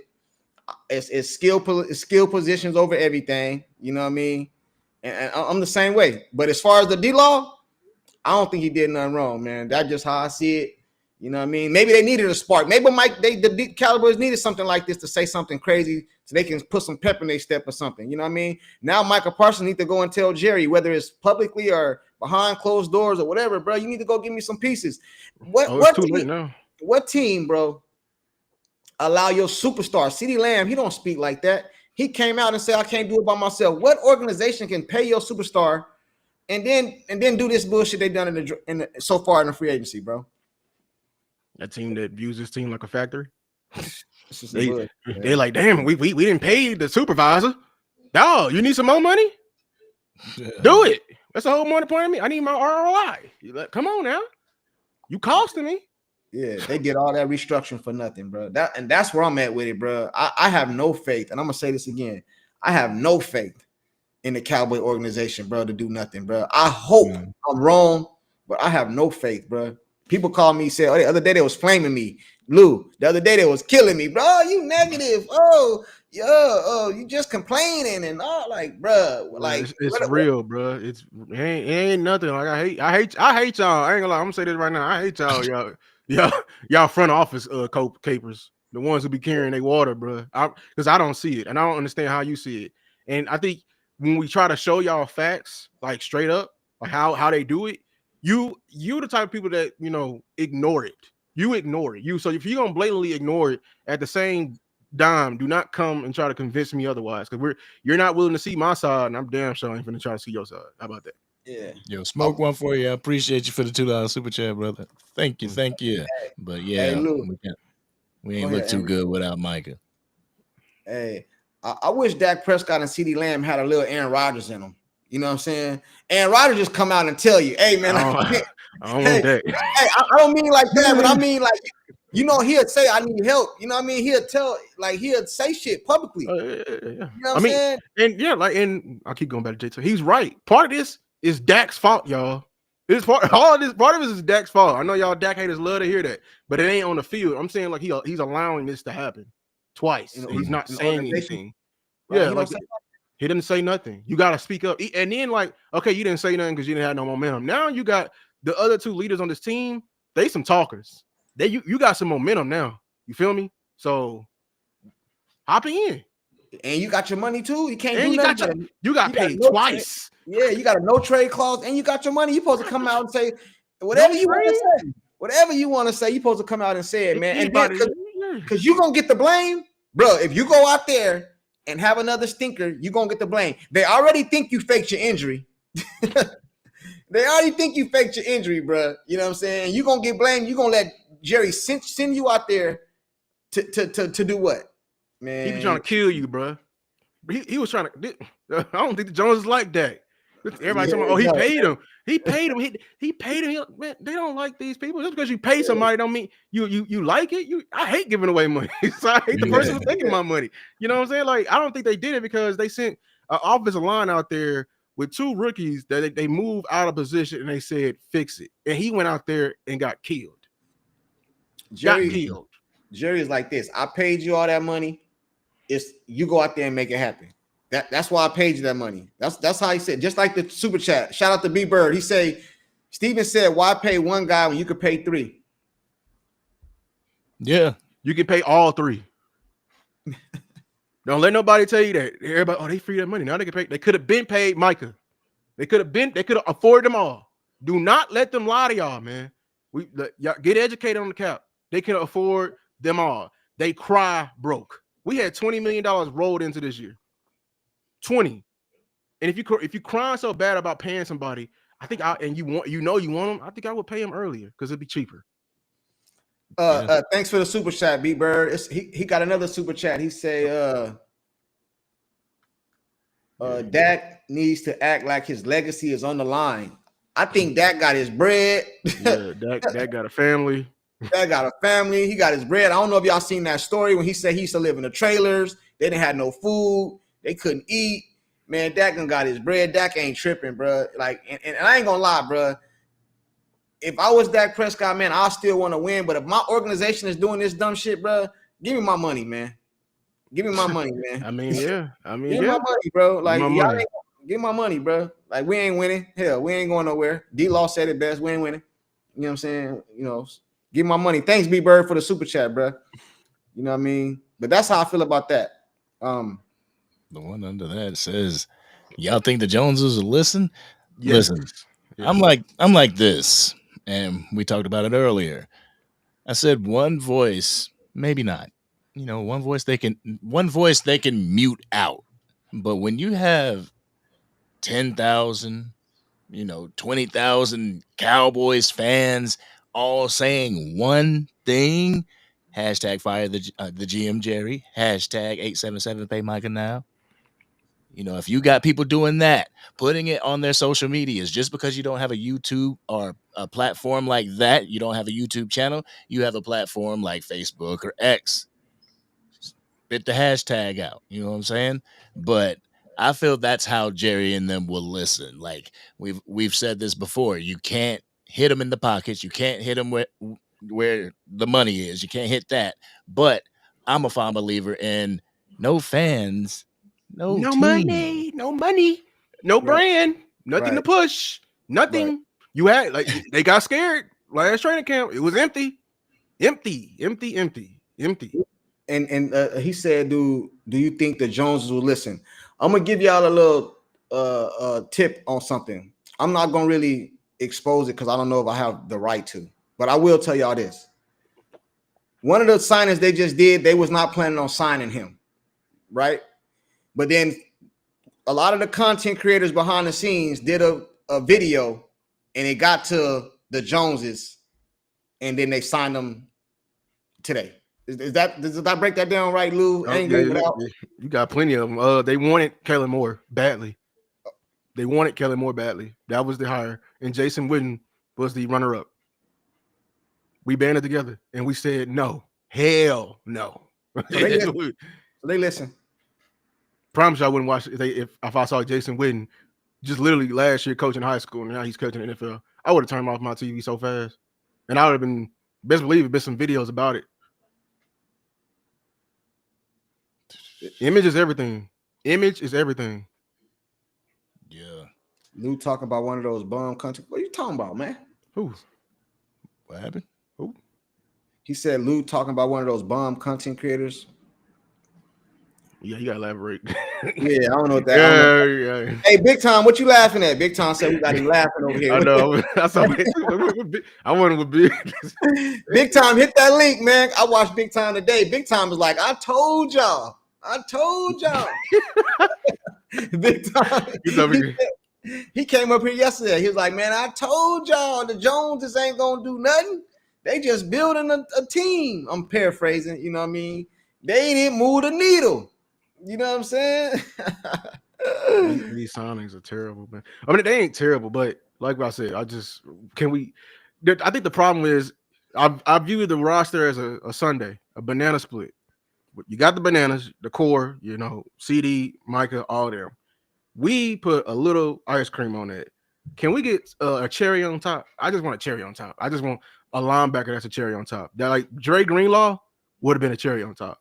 Like a receiver like Adams, that's a cherry on top. I just want something because right now the cherry on top is in the draft, and you didn't learn your lesson last year by putting all that pressure on them. Oh yeah. You're right. Yeah, no, you're right, TD. Hell yeah, I'm talking about. You're talking about the front office water carriers. Water carrier. Yeah, there's some water carriers, and hey, I don't like that.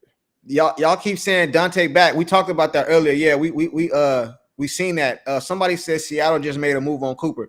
I don't think we getting him. Dallas ain't. You know what I mean? Whenever the news comes out that Dallas is interested, we don't get him. That's just Jerry making his excuse so he can say, "Well, we tried." And they didn't want it too much, or we ain't getting nobody, man. Boy, Simi Fehoko is making his rounds around the NFL. He with the Cardinals now. Gee. I'm not done making Gerald Jones. He said I'm not done making. Hey, what's going on? What's going on, Gerald? He said I'm not done making moves, man. Hey, salute, Buddha. I ain't seen you in a while, man. You ain't pulled up in a while. Teflon said that's a good signing. Yeah. We agree. Yeah, see, I believe it is too. I mean, like especially losing Demarcus Lawrence and everything. That's a good thing. Appreciate Dante Fowler coming back. Hey, listen, I'm at the dip, y'all. I appreciate y'all, man. Yeah, all right, Lou, man. It was real having you home, man. We appreciate it. Hey, where you gonna be at? You on the other show, right? Where you gonna be at? I can check it out. It's not gonna be live. It's gonna be it's recorded. I gotta edit it. Yeah. All right. Salute to you, bro. Appreciate y'all. Good work, man. Salute to everybody in the chat, man. Continue for the mission, man. Continue to the mission. Thank you. Skill positions, man. Skill positions. Skill positions, bro. Oh man, that was good having him on. Brother's very knowledgeable. He want offensive lineman, bro. Offensive lineman. JVB boy said he wanted T. Higgins. Yeah, them Bengals wanted T. Higgins, man. They put that franchise tag on him. Did they get a deal done? I haven't heard them getting a deal done with T. Higgins. But shoot, if they would have did that, like Dallas Cowboys trade with and get T. Higgins, like, okay, at that point, I'm going, like so far. Like they're making moves. But I kind of understand like the back and forth that we had the other day, as far as like, yeah, the Dallas Cowboys, they're making moves, something that they haven't done last few years. But what type of moves? You know what I'm saying? Like there may be a couple diamonds in the rough in that whole thing, but the rest of those moves, they're straight practice squad dummies, roster fillers. Like I just want them to make one good move that'll shut me up before the draft. One good move. Angie got a super chat. She say it went down. Does getting Fowler back move the needle at all? I know you're being sarcastic with me right now, Angie. I know you think I'm gonna say no, and you will be right. You know what I'm saying? What I think it does is it's probably the best thing we done other than signing Osa, maybe. To me, we just dog pedaling right now. We ain't stroking. I'm trying to stroke across the pool, Angie. I ain't trying to dog pedal. I'm trying to get my stroke on. You know what I'm saying? So it's a good move. You know what I mean? I ain't got nothing negative to say about it. You know what I mean? But we need to do more. You know what I'm saying? It's a good start. We need to do more. You know what I'm saying? That's what I'm saying, bro. You know what I mean? He a side. We still need that main dish. He a side. You know, sometimes the main dish don't go good without the sides. You know what I'm saying? So he a side right now, but we still need that main dish. You know, so we got Micah, but we ain't paid him. We know he's gonna be back. But I mean, we need to put some people with him. So yeah, I think it's a good start, Angie. It's a good start. And shout out to Angie for the super chat. She always showing love in the chat. Always. You know, always coming at me. You know what I mean? I know that was what do you think about that, Angry? I mean, losing Demarcus Lawrence kind of moved the needle in a negative way, but getting Dante Fowler back pushed it back over, So yeah, so I'm still even kill, and it looks like I'm over here bugging out. There we go. I'm even kill with the whole thing still, but we get younger at the position, and Dante Fowler can produce. So what was I? I was at C. I can't move it to C plus though. No. Not with just a Dante Fowler move. Yeah, I was a D minus. I'm a D. I'm at a D. You know what I'm saying? And let me tell you something. If this is gonna sound crazy, chat. This is gonna sound crazy, but just rock with me real quick. If they would have did this Fowler move and they wouldn't have signed Sanders, I probably would have went to a C. You know what I'm saying? Because them signing Sanders scared me. You feel me? It scares me, man, because I think that's going to give Jerry reason to not draft a running back in the draft, and he's going to come back with this running back by committee BS. I feel that way. I could be wrong, man, but I'm telling y'all, I said this in Big Time Show earlier today. This scared me. That move scared me. But the Fowler, I ain't got nothing negative to say about it. I can't be negative, man, but I ain't doing cartwheels neither. You feel me? You know what I'm saying? Jay said Devon Miller wanted too much, so he had to settle for Dante Fowler. yeah. Von Miller, that's another super chat in there. Dante makes it a D plus for me. Teflon, yeah, I'm at a D plus too. Teflon, I'm at a D plus. This one, is it that one? Is that Mitch? Yeah. Shout out to Mitch. How funny that the Eagles say that we haven't won in 30 years. Well, it took them 81 to win the first one. Hey, and they still ain't caught up. But we got to give it to them. They won this year, man. So that's all they're going to tell us. We won this year. We've been to the Super Bowl 3 times. Y'all ain't been, so they got that on us. But if we just comparing trophies, there's no comparison, man. Yeah. No They comparison. still got 3 more to go. So we ain't too much worried about them. Let's see. We're going to go to another one. Von Miller. And Jerry's all about the theater of his Cowboys. Yeah, he's a absolute showman. You know, he wants all the attention on him. He wants to be the reason that the Dallas Cowboys succeed. Wants to be the reason that people talk about the players like, oh, they picked up a great player. Yep, that was me. Yeah, that was me. No, it was just scouts that you sent out. Oh, but the scouts is me. Jerry be getting on my damn nerves. I don't know what Jerry gonna do. You think we're gonna get you think we're gonna pick up a receiver before the draft? Like honestly, do you think so or no?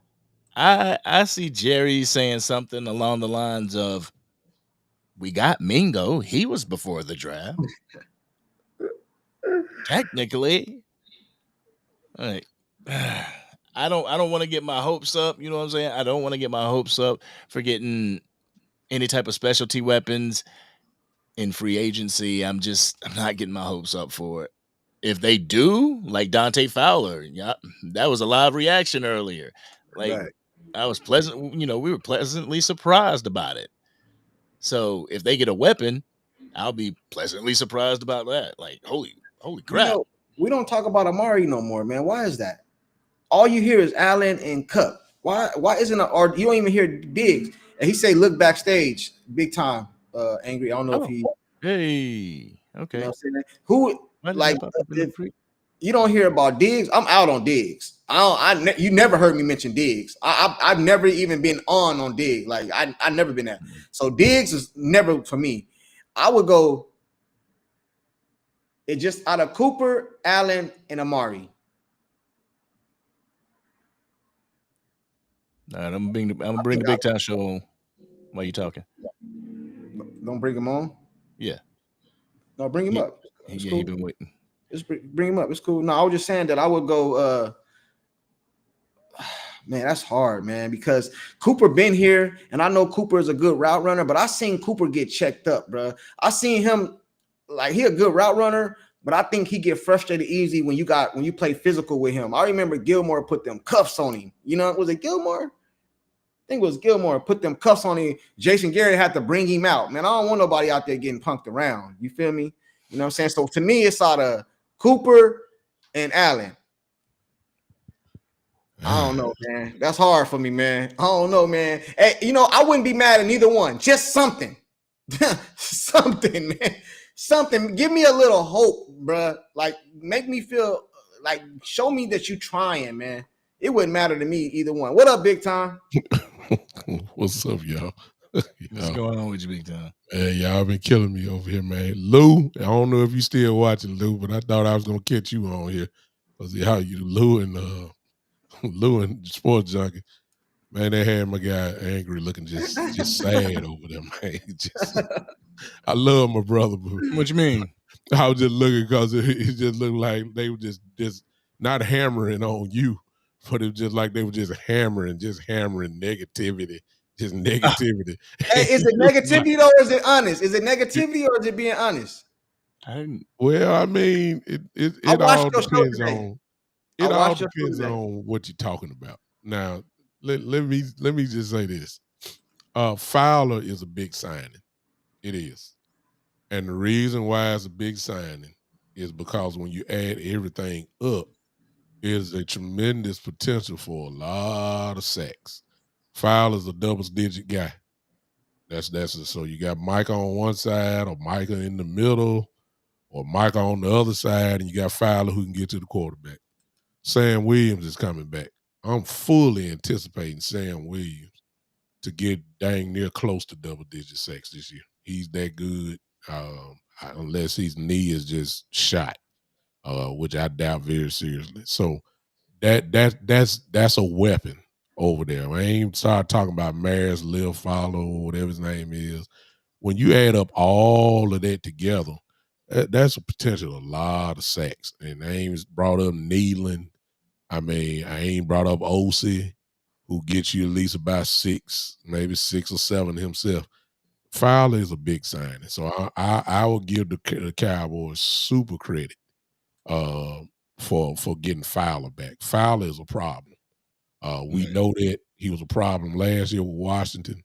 I see no reason why, he's not there. So I'm cool with that. But at the same time, when you tell me now that you got Miles Sanders, well, what did they tell you? It tells me once again that the Jones family has not changed. They don't value the running back position. It's just another chapter. It's the same story, different face. So right now as we speak, I got Javonte Williams, who's just coming off an injury. And now I got Miles Sanders, who was the third string running back on the Carolina Panthers. Hubbard was a starter. Hubbard was a starter, and Jonathan Brooks, before he got hurt, he was the second string. So Miles Sanders was the third guy. So how am I supposed to get excited about that? The Cowboys' attitude was that we can do a running back by committee. Anybody can get back there. And Rico, in his own way, proved them right. He got over 1,000 yards. So they believe that they have the system in doing it.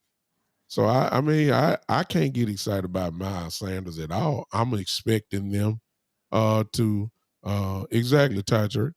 Rico was a third stringer who got over 1,000 yards.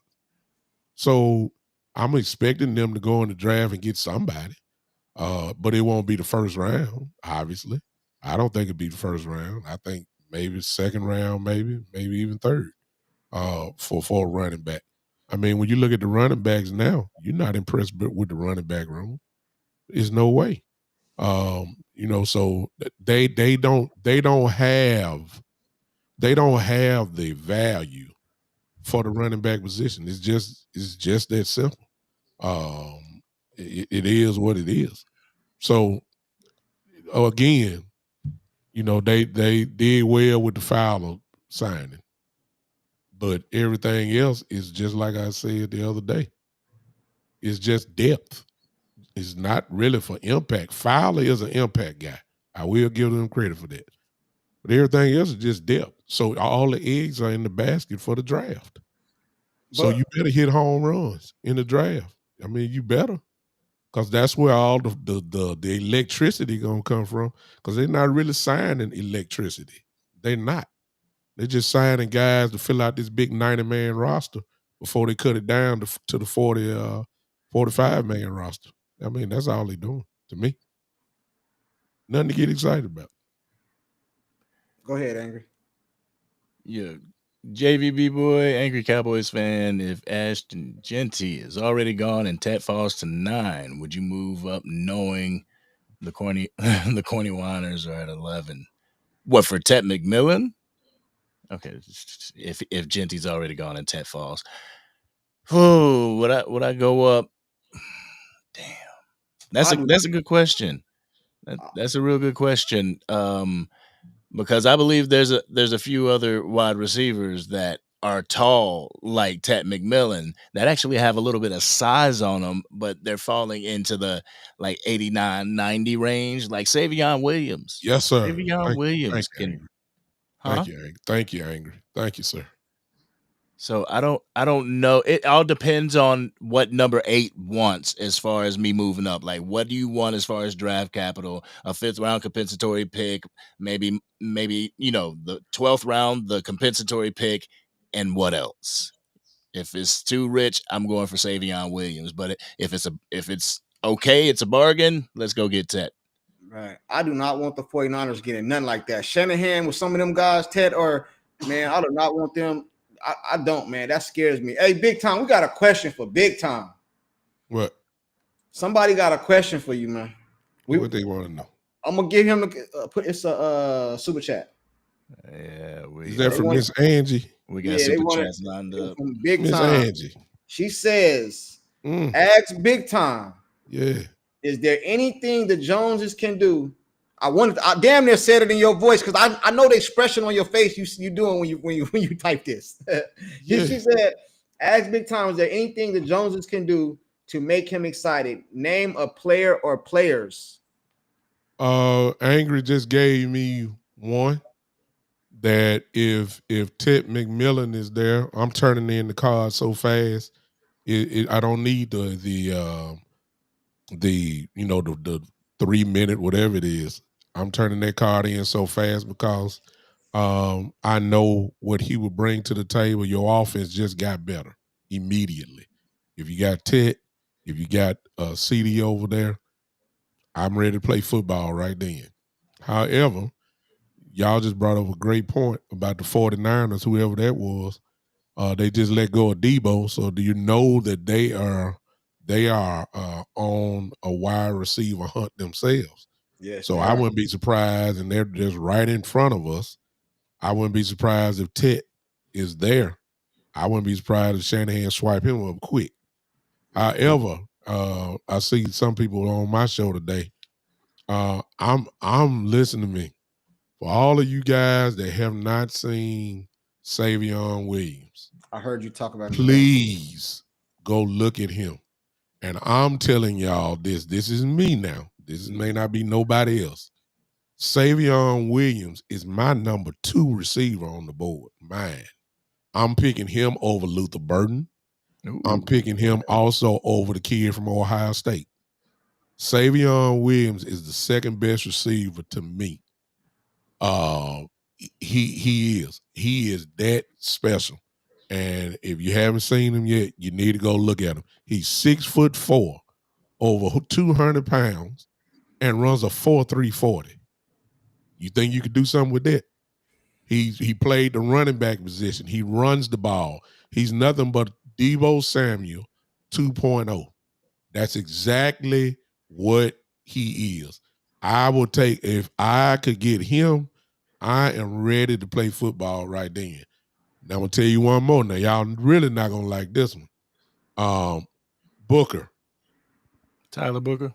Let me tell you something. His comparison is Quinn Nelson. If you don't know who Quinn Nelson is, something wrong with you. That's the guard from Indianapolis Colts who's been an all-pro ever since he walked into the NFL just a few years ago. In other words, this dude, Booker, of course, we ain't seen him play, but what they're saying is this guy will be an all-pro, Pro Bowl type guard for the next 10 years. It's all, I mean, since you're talking about solidifying the line, and I believe the Cowboys are really going to try to do that. I believe they're going to try to solidify their line, both sides of the ball, slowly but surely. That's what the Fowler signing was for today. I think we need to do the same thing. It's going to be I believe that's another good one. But listen, we got to make a decision. Are we, this was just me earlier saying if we got to pick, thank you, that's another good one. Kobe Bryant, the cornerback from Kansas. Great pickup. I thank you, who was that, Fresh King. Great person there. Running back, listen, running back, I will take, give me, I don't think Junkie will be there. I'm really starting to wonder, even because with the Cowboys, see, they don't think like the fan base. You got to try to think like them. So if that be the case, I'm wondering even if Hampton is even in play right now. I'm serious. And most people got him going second round. So I'm looking past the second round now. So I'm thinking maybe Caleb Johnson. I like Gibbons from Kansas State. I like Scatterboo. I like the kid from Rutgers. Forgive me for not his name. I forgot his name there. I like Dylan Sampson. I love the kid from SMU, Smith, the running back. I like RJ Harvey. We loaded with running backs, y'all. Hey, Big Time. Yo. What if they come up at the same time though? What if Ted or or let me see. Let's just say an offensive lineman come up, one of the ones you just named, and one of these skill positions. What are you going? Because the way I see this, man, I think the Joneses is going to take offensive line. I don't want offensive line, but I think they fucking offensive line, and that's why they gearing up on these running backs over here. You know what I mean? Because they going offensive line.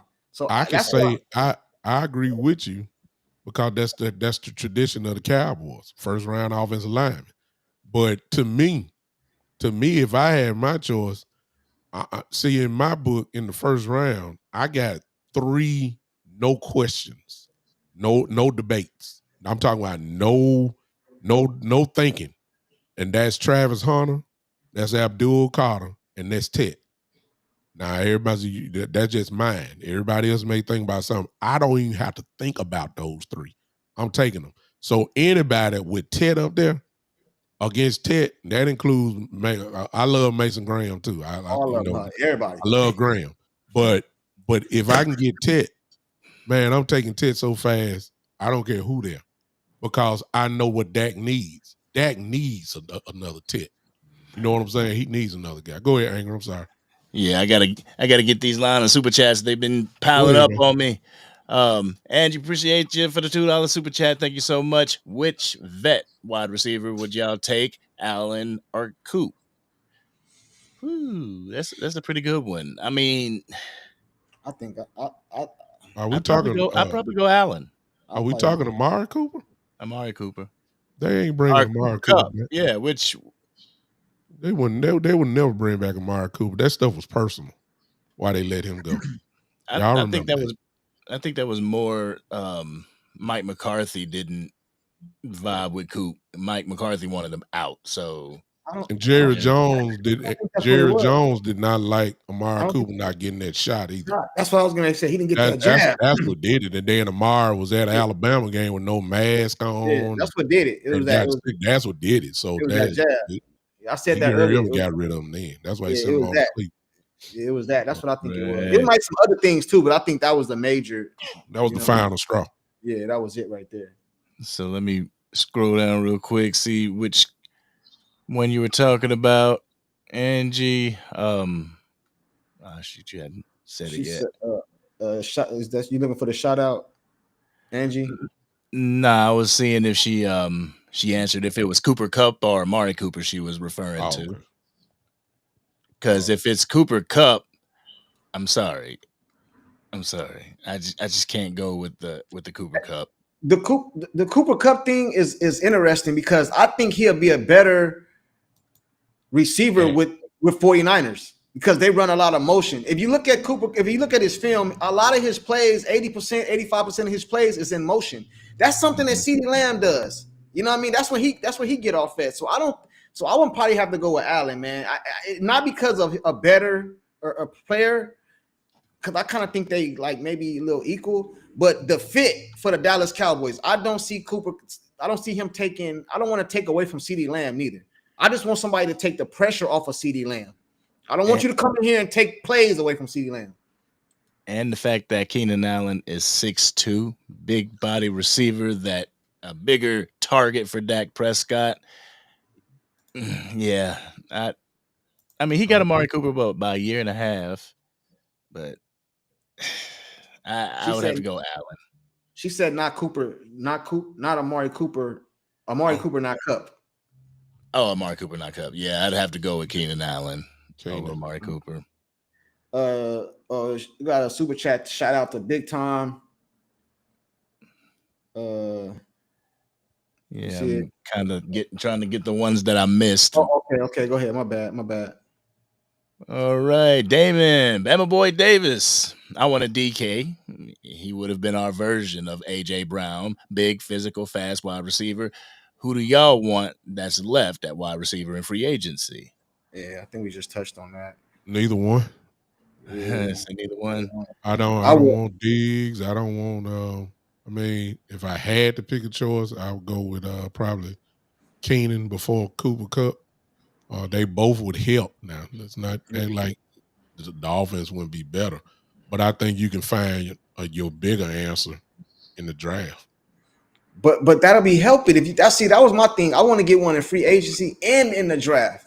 See, that was my thing, man. I don't want to just go inside the draft. You go in the draft and you miss on a wide receiver, now you screwed. Yeah, but know you what I'm also saying? forgetting you thinking like yourself, sports junkie. You got to think You like the screwed. Jones. You The Jones, screwed. whoever they pay, they got to play. You screwed, man. Like, this is how I look at it, big time. If you don't get no wide receiver in free agency and you go strictly draft and you don't get one in the draft, that means you coming back with CeeDee Lamb. So that basically means if CeeDee Lamb get hurt, season over. It's done. He limped out of last year's season. He was hurt. And then the man just came out and said, I can't do it by myself. And you're not going to go get him nobody. See, I wasn't thinking just free agency. I was double dipping. I was thinking free agency and draft. That's how I was looking at it. You know what I mean? Like, It's not a bad way to look any at it. one of them. Any one of them. Listen, if you put them all in a hat, I'll pull out a name, bring them to the Cowboys. Because I'm not looking for like that elite production. We got CeeDee Lamb for that. I just want you to take some pressure off of CeeDee Lamb and add a run game to it. That's it. I'm not looking for somebody to come in here and get 13 touchdowns, 1,500 yards. I don't need that. I agree with you, and I need considering 800-900 yards. That's it. considering also the fact that even though it didn't require surgery last year, but he did, had that bad shoulder that, That's what I'm saying. and we don't know exactly how, it's been months. We don't know. We don't know exactly how long. We don't know where he is with it. You figure he's close to 100%. But he was close to surgery. And if he does go down, then I agree with you on that part. But that's why I think that wide receiver is really in play for number 12 for real. And I think they can get that, take a chance there on that. Yeah, Why man. didn't they apply that to Trey Lance? Somebody just asked me. That's crazy, man. Because Trey Lance is not good. Hey, big time. I wouldn't be surprised. Breaking news: the Dallas Cowboys brings back Michael Gallup. Man, it wouldn't surprise me, man. It wouldn't surprise me either. It wouldn't surprise me. It sounds like a Jerry Jones type It move. do, don't it? Don't it? He want to prove everybody wrong. Like, come on, man. Go ahead. I'm sorry, Angry. No, you good. I'm just trying to find the list of. But let me ask David. David said, "Why couldn't you wanted DK, but the Jones ain't paying that type of money? So, you getting the last of the scrap on the best wide receivers there. But I don't think they, like I said, I think they're going with the draft, and it's too many of them in there, man, that kind of fit the bill that you can get on a rookie deal. And I'm serious. I believe that if you get, like Angry said, and like I was saying, a Savion, or if you get a Ted, or if you get a Burden, or if you get the kid from Ohio State, you good. I mean, you really are good. And it does help, as Sports Junkie said, to get another vet to come in, because one thing we can't count on are the injuries, without a doubt. But that's exactly what we need for sure. So I'm cool. Who comes back? As in what? Receiver room. Because you got the Jalen's, you got the Mingo, you got Flournoy, you got what's outside of CeeDee Lamb. Like if you Turpin, that's what I'm saying. So who do you gonna bring back all them? So you hey man, I don't know what the Jerry Jones them gonna do, man. I mean, this is crazy. I would honestly, I would try to like package the Jalen's up in a trade somehow. Before the draft started, I would package them up in a trade to see who I could get to trade me any type of round pick for, because they do need to break that Q stick and and throw it into that wide receiver room like only the best come out. Yeah, like, try to get that fourth back. Like, the wide receiver room is too populated, and as far as the question, like, whoever's remaining is Cooper Kupp, Stephon Diggs, Keenan Allen, Amari Cooper, Brandon Cooks, like Deontay Johnson, Tyler Lockett, and that's when the list kind of, you got DJ Chark down there too. But honestly, like, at the same time, what's up with bringing Brandon Cooks back? Just for the simple fact, like, Brandon Cooks has gone on record to say that they did not use him properly in the scheme with Mike McCarthy. I wouldn't bring him You back. I wouldn't bring him back because you slightly, you got to be hitting Schottenheimer as well. Schottenheimer was listed as the offensive coordinator responsible for game planning last year. Nah, he wasn't I mean, doing Mike anything. McCarthy called the plays, but he was here with him a whole year. You had to have some type of responsibility. So I'm saying when you say something like that, you going against Schottenheimer too. Yeah, He was but part of the offense. Yeah, I'm not bringing him back. It's too many, man. I be trying to get that. I be trying to get that fourth back. We gave up for Mingo. I be trying to do, man. Give me my fourth back, man. You know what I'm saying? But, It's Go ahead, oh, Andrew. good. My bad. I'm just gonna thank Damon for the super chat. Appreciate you, bro. Appreciate you for the super chat. Moving along, but go ahead, man. Angie was another super chat. I think that's next. Finding them. Boom. She said, That's big time. "Oh no, that She was already asked me that. the next one after that." Well, Angie, thank you for the $5 super chat. We catching up on the super chats. That's for Big Time. Shout out to Big Time, but he makes me feel like I should be sad to be a fan. Good thing I'm Dallas Cowboys for life. Big Time said he just keeping it real. That's what I'm saying. There's a way of It just packaging. depends on what Cowboy fan you really are. Some people like the truth. Some people want to hear optimism, and then you got some Cowboy fans that are pessimists. I kind of lean toward the "it is what it is" type thing. I ain't trying to talk with hope and put my hope into an organization that have showed me the same thing. And you telling me that we got a chance to win the Super Bowl, but you ain't giving me no roster. I mean, I'm just calling it like it is. It is what it is. It's just like now, Angie. It's just like now with all the signings we've done. Can you imagine the first press conference in Oxnard? You know they're gonna ask him, what do you feel what your chances are for going to the Super Bowl this year? And Jerry gonna say, I believe we could do it. He gonna say this remind me of them 90s teams. This remind me of the 90 team, the 91 team. This is what he's gonna say. Y'all know he's gonna say it. And you and I both know that when you look at these free agent signings that we've had, that this was not area. If you would be honest and say, look, what's the grade? A boss Cowboy, just look up that last one there. When you look at the link is in the chat. The link is in the chat, boss. I'll drop it again. Look at when you look at these, he on your side, Angry. Boss on your side. But I'm saying when you look at it and you say, my goodness, give me a grade for the free agent signings. I mean, how many of y'all really gonna say a B? I mean, come on now. I'm at a D. I told y'all. I'm at a D. I'm just being honest. So I'm just being real.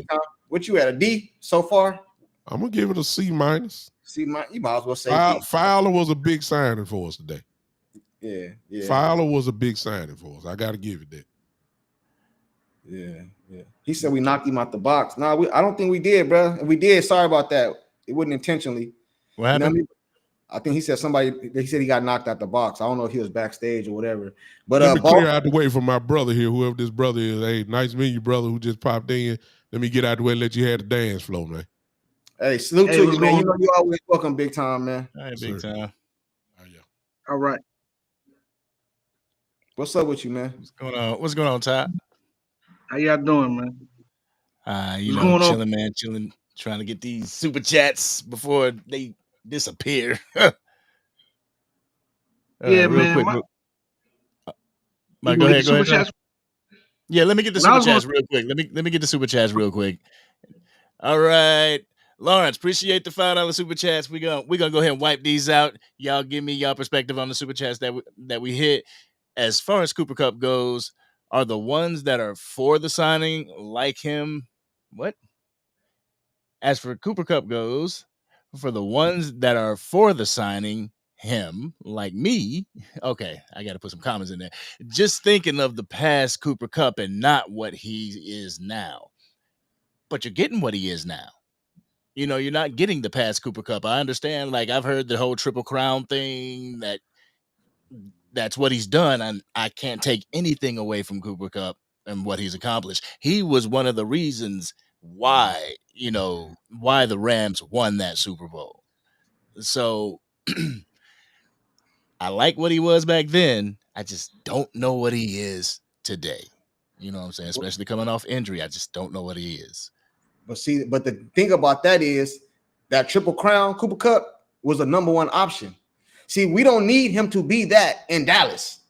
You know what I'm saying? We already have CeeDee Lamb. We just need you, and Cooper Kupp gets open, bro. One thing about Cooper, we can't nobody deny he ain't never been no speedster. The dude get open. I'm not looking for a receiver to come in here and have no 1,500 yards, no 13 touchdowns. Or no, I'm not looking for that.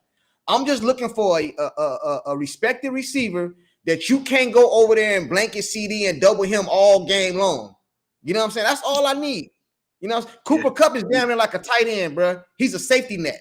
When Dak can't find CD, Cooper Kupp gonna be open. That's all I need from Kupp. You know what I'm saying? So I'm with Kupp. I'm with that signing. I'm with it. How much of that scheming open was Sean McVay? Hey, like that shot, you got to make it happen. That's what a coach's job is. You got to make it happen, man. Yeah, you got to make it happen. You Tell what you got on this before I bring in Boss, because Boss is backstage patiently weighing in. What I got to say is this, man. I do want a veteran wide receiver here in Dallas. With the receivers that we already have. But at the same time, too, I look at a player like Flournoy. He just can't. He was a low round pick, a lower pick. He didn't know the speed of the game yet. You see him. He just learned. He was starting to learn the speed of the game. And I believe in with older wide receivers, especially a Hall of Fame wide receiver like Chris Carter. I don't think that a person like Chris Carter is going to co-sign somebody that he does not believe in. I think Dak need to get, when Dak comes back this year, even with Mingo, because I don't think Mingo's a scrub either. I think that you got to get this dude time to gel with his wide receivers, you know what I mean, on the team. Now, the Brooks dude and the other Jalen, they all right, man. They ain't nothing to, you know what I mean, to brag about. You know what I mean? Because that one Brooks 83, I wanted to kick him off the team last year. I'm going to be honest with y'all. When he was tripping and stuff, tripping all over the field, like. And Dak throwing the ball dead at him. He fall on the ground. The other team get the ball. Man, I was mad as hell, man. Pissing me off. You know what I mean? And the other Jalen, you start to see him get a little bit of his confidence. You know what I mean? Because he's been shell shocked ever since that offsides penalty in Green Bay. Back in first started. But yes, I think somebody like maybe like a Cooper Kupp can help. He could, you know, just like his name alone, people won't respect him on the field. They're not going to leave him open, you know. And I was saying that the Boss Cowboy that's about to come on. I was saying that to him yesterday in his show. Yo, man, Cooper Kupp. Man, if it wasn't no snow in Philly, I think that game would have been a little bit of a different game. I think it would have been tighter than it actually was. You know what I mean? Because those dudes were slipping and sliding on that damn field. Let's keep it real for what it is. But they the world champs, give them their props, whatever. But as far as the Cowboys right now, yeah, you do have to get somebody in this room to help CD out. Because it's too much bracketing and double coverage for CD. They damn near putting 3-4 people on him at one damn time. He can't do nothing. So the man needs some help. And with Dak Prescott just needed a efficient running game. If he has a running game, running a good running scheme, Dak Prescott is going to kill you up. You know what I mean? Because he showed you that in his rookie year. Give him a good running back in a good running scheme. Somebody gonna get open because you gotta understand something. How is every other quarterback, every other team in the NFL, most of the teams, why are they getting wide open receivers? You know what I'm saying? It has to do a lot with the scheming. We wasn't scheming stuff the right way. That's why Dak had to throw through a damn pinhole to get the damn pass off, and he had no damn time. How many teams make it to the playoffs without a good running game? I wait. You know what I mean? And I'm glad that from what I'm seeing, it's not the most best signings, but they do need to go ahead put one or two good names on the offense. And I wouldn't even be mad if they try to sign some old veterans or try to trade with somebody on another team, a number two that's on another team, and put them on this team. And just say, you Right. know what, we're gonna draft a number two wide receiver. Well, we're gonna trade for a number two wide receiver on another team, put them on the team like the Eagles did with AJ. Put them on this team, and we're gonna go draft straight defense because they had a chance to draft. The Eagles they got the goddamn Georgia Bulldogs as a whole damn defense over there, championship team on that team. A lot of people not looking at it like that. If they can do it, why can't we do it? Let's go get the whole dang Ohio State damn defense and put it on our team and see how good we be. You know what I'm saying? That's what I look at stuff like. You know what I I got you. mean? We with you. We with you, bro. I'm with you. All-star, all Madden team, bro. I don't give a damn. Stack the deck. You know, everybody else doing it. Stack the deck, man. Stack the deck, man. Appreciate you coming up, bro. Salute to you. All right. Bring up. He said, bring up boss before me, angry. You know, I gotta bring him in. These no introductions. One of the kings of the game, Mr. Boss. This gonna be Cowboy. interesting. What's going on with you, brother? Boss. What's up, fellas? How y'all doing? Chilling, man. Chilling. Y'all talking receiver? Hey, man, we were talking receiver. We were talking free agent receivers, and who's left, who the Cowboys should get. Or O-line. I know you're O-line. I know O-line. I know you're the O-line, man. We had Lou up here. I don't know if you've seen it. And Lou's like an O-line. Really, he's O-line. I'm not O-line, man. I think people misunderstanding that I'm the best player, man, right now. Okay. Yeah, I'm not at all on O-line. It's my focus on 12 is who the guy that's the guy that's gonna really be the best value and player for us at 12. So because I always tell people I'm wet concrete where I would change based on facts. So I'm not locked into anything. As facts come in and as I learn more, I'm subject to be different tomorrow than I am today. Yeah. Because I made some changes even on my analysis from finding out more, right? Because I had two people that I said I wouldn't move down for. It was Junkie and then it was Tyler Booker. But after doing more research on Ted, finding out his game speed and finding out how he really does do against man coverage and press coverage, because there wasn't a lot of tape out there that really show what he can do on man coverage and press. So I found it, got good eyes against good competition, and it made me move him up to 12 as an ideal person that could be sitting there. And I'm gonna reveal my real ranks after we debate about it. I think I finally kind of. I think we go do it Sunday. They ready to do it now. I mean, it's really just a matter of us saying when y'all want to do it.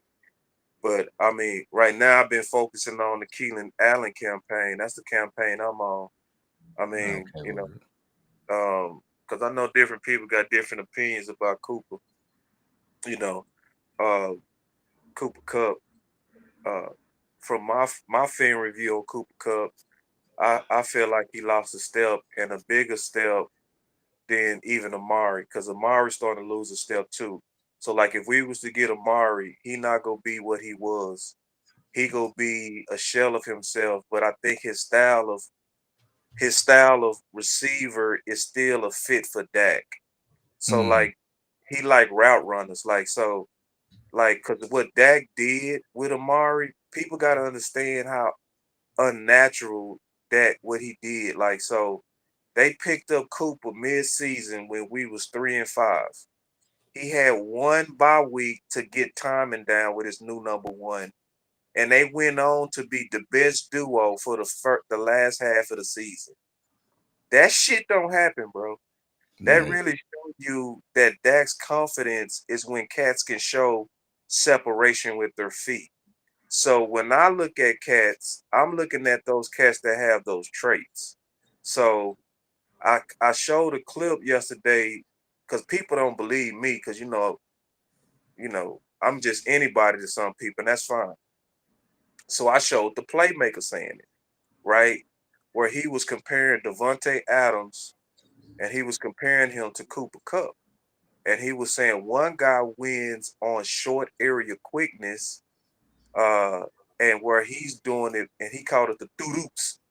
Like, when you play, he talking about those people that got that feet work. That's what he mean by doo-doops, So, and you see that in Keenan. You know what I'm saying? So, but you also see that in Devontae Adams, right? But then he said, but you got to go look at how Cooper Kupp is winning. He said he not flying off the ball. He said he takes his time off the ball because they're junking it up on the defense. And this is what he mean by that. Defense is what they do sometimes. We notice from Zimmer, they're going to show different disguises. Mhm. So what he does is he let them show all the disguise.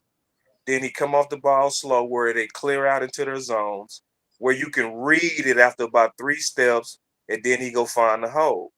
So he was more of a system offensive weapon. He wasn't as much as a technician like Amari. You know what I'm saying? So when I'm looking at fit, I'm like, all right, I respect him, but I don't see him being a fit like a route runner. So that's where I stand on Word. Yo, Lawrence, appreciate you for the $5 super chat. Rolling right along to Crush for the $2 super chat. Now, the first 3 picks should be nothing but weapons. He agrees with you, Sports Junkie. Nothing but weapons. I'm nothing because the reason I feel that way is because I personally don't feel like we're gonna be able to fix both sides of the ball in one off season, like on both sides of the ball in one off season. So it's my opinion that we go back to what Dak was when he was top 1 through 5 offense in the league. So we go back over there and get him some weapons, man, and just make our defense even kill. That's how I would do it because I would do that based off what we see of the Joneses. They not gonna spend a whole bunch of money. Get that out your head. That's it's not happening. You know what I'm saying? So I think your money on the offense side of the ball, you ain't paid Micah yet. So you got CeeDee Lamb and Dak Prescott, highest contracts right now, right? So go and put another receiver over there with CeeDee Lamb. Take the coverage off of CeeDee Lamb. Dak Prescott is good in play action. Get him a running back. You don't got to be elite running back, just a running back that's respected, that you got to play honest football. You can't just be, you know what I mean? You got to play honest. And I think we'll be good to go, man, because based off how Jerry and them move. Now, would I want more on the defense and all that, and offensive line, all that? Yeah, I would. But I'm trying to picture as Jerry. And he not going to do all these big moves, man. He not. So that's why I said it. And I said first 2 rounds, not first 3. First 2 rounds, nothing but skill positions, man. Skill positions. That's how I see it. But thanks for the super chat, though. And I just think with that, like, an offensive piece can be a weapon. You know what I'm saying? That can be a weapon that lasts you for years. Look at Zach Martin. You find that right offensive lineman, he will be your brick wall for years. Yeah. As opposed to a receiver who might be your who might be your weapon for 4. Then you get rid of them. Yeah. But I understand picking weapons in the first couple rounds of the draft. Yeah. That's how I see it. Say something about that too. Weapons can also be a guard. We got to really keep that in mind too, because think about it. Like when we got Zach Martin and we plugged him in place in 2014, Murray became an 1,800-yard back. Even at your probably top receiver, we talking about 1,100, 6 touchdowns, versus if you get that guard that makes that whole line just a pushing machine, right? Now we talking about it's still a weapon, but it's just not a sexy weapon. You know what I'm saying? It's a weapon of push. It's a weapon of intimidation. It's a weapon that wears down the defense. It's a weapon that'll close out a game. It's the fact that we whooping your ass. You know what I mean? It's 2 ways to whoop ass. I don't think either one is bad. You feel me? A weapon like a receiver, people that think that not wrong, but people that's Now, a bad weapon would be a tackle.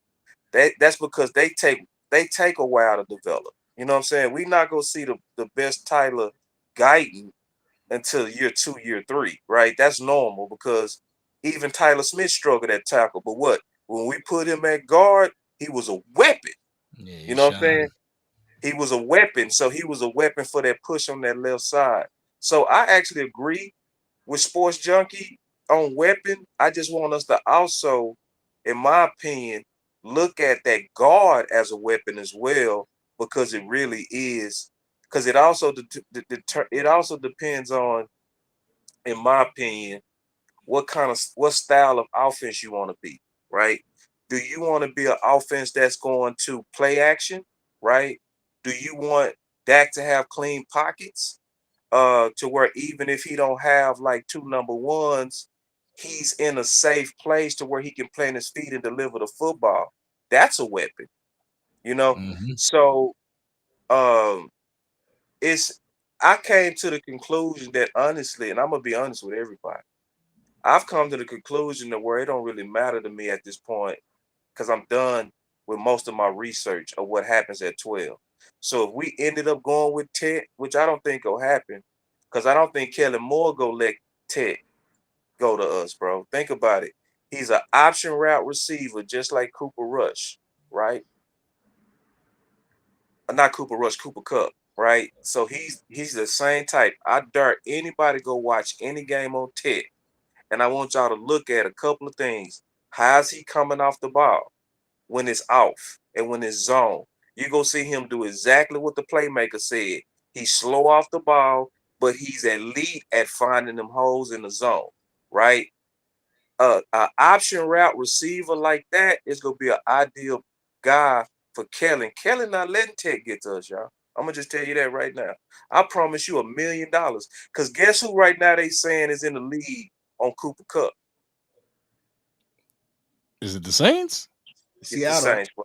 I It's the heard Saints. Seattle too. They say the Saints still in there too. But Yeah, if the Saints still in there, we know who their head coach is. So Dallas backed out. So guess what? Somebody at the Saints saying, "No, we still want to keep running up the price." Ain't that what's happening? Because Dallas basically got at the bidding war. That's what said. That's what happened about, right? Kellen Moore know that Dallas though. So all he know, just drive it up a little more, we get him because Jerry gonna back out.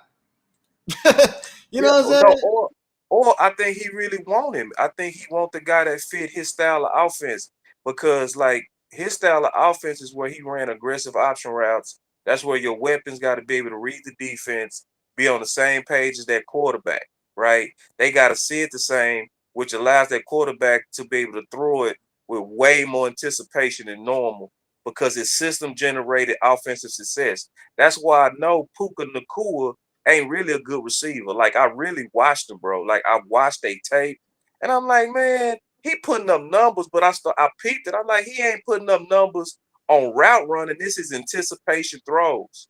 This is him going to a spot because he know you in cover 2. He find that hole, he sit down in it, or he'll do something like basically scrape the linebacker where he'll get right in behind him and he'll look for Mm-hmm. that ball to come in that window. It's that type of shit. Like, he ain't winning off hitting people with them doo-doops, or he ain't doing like route shit. You know what I'm saying? It's like, people, honestly, in my opinion, we start looking at the numbers and shit, and we be like, damn, they balling.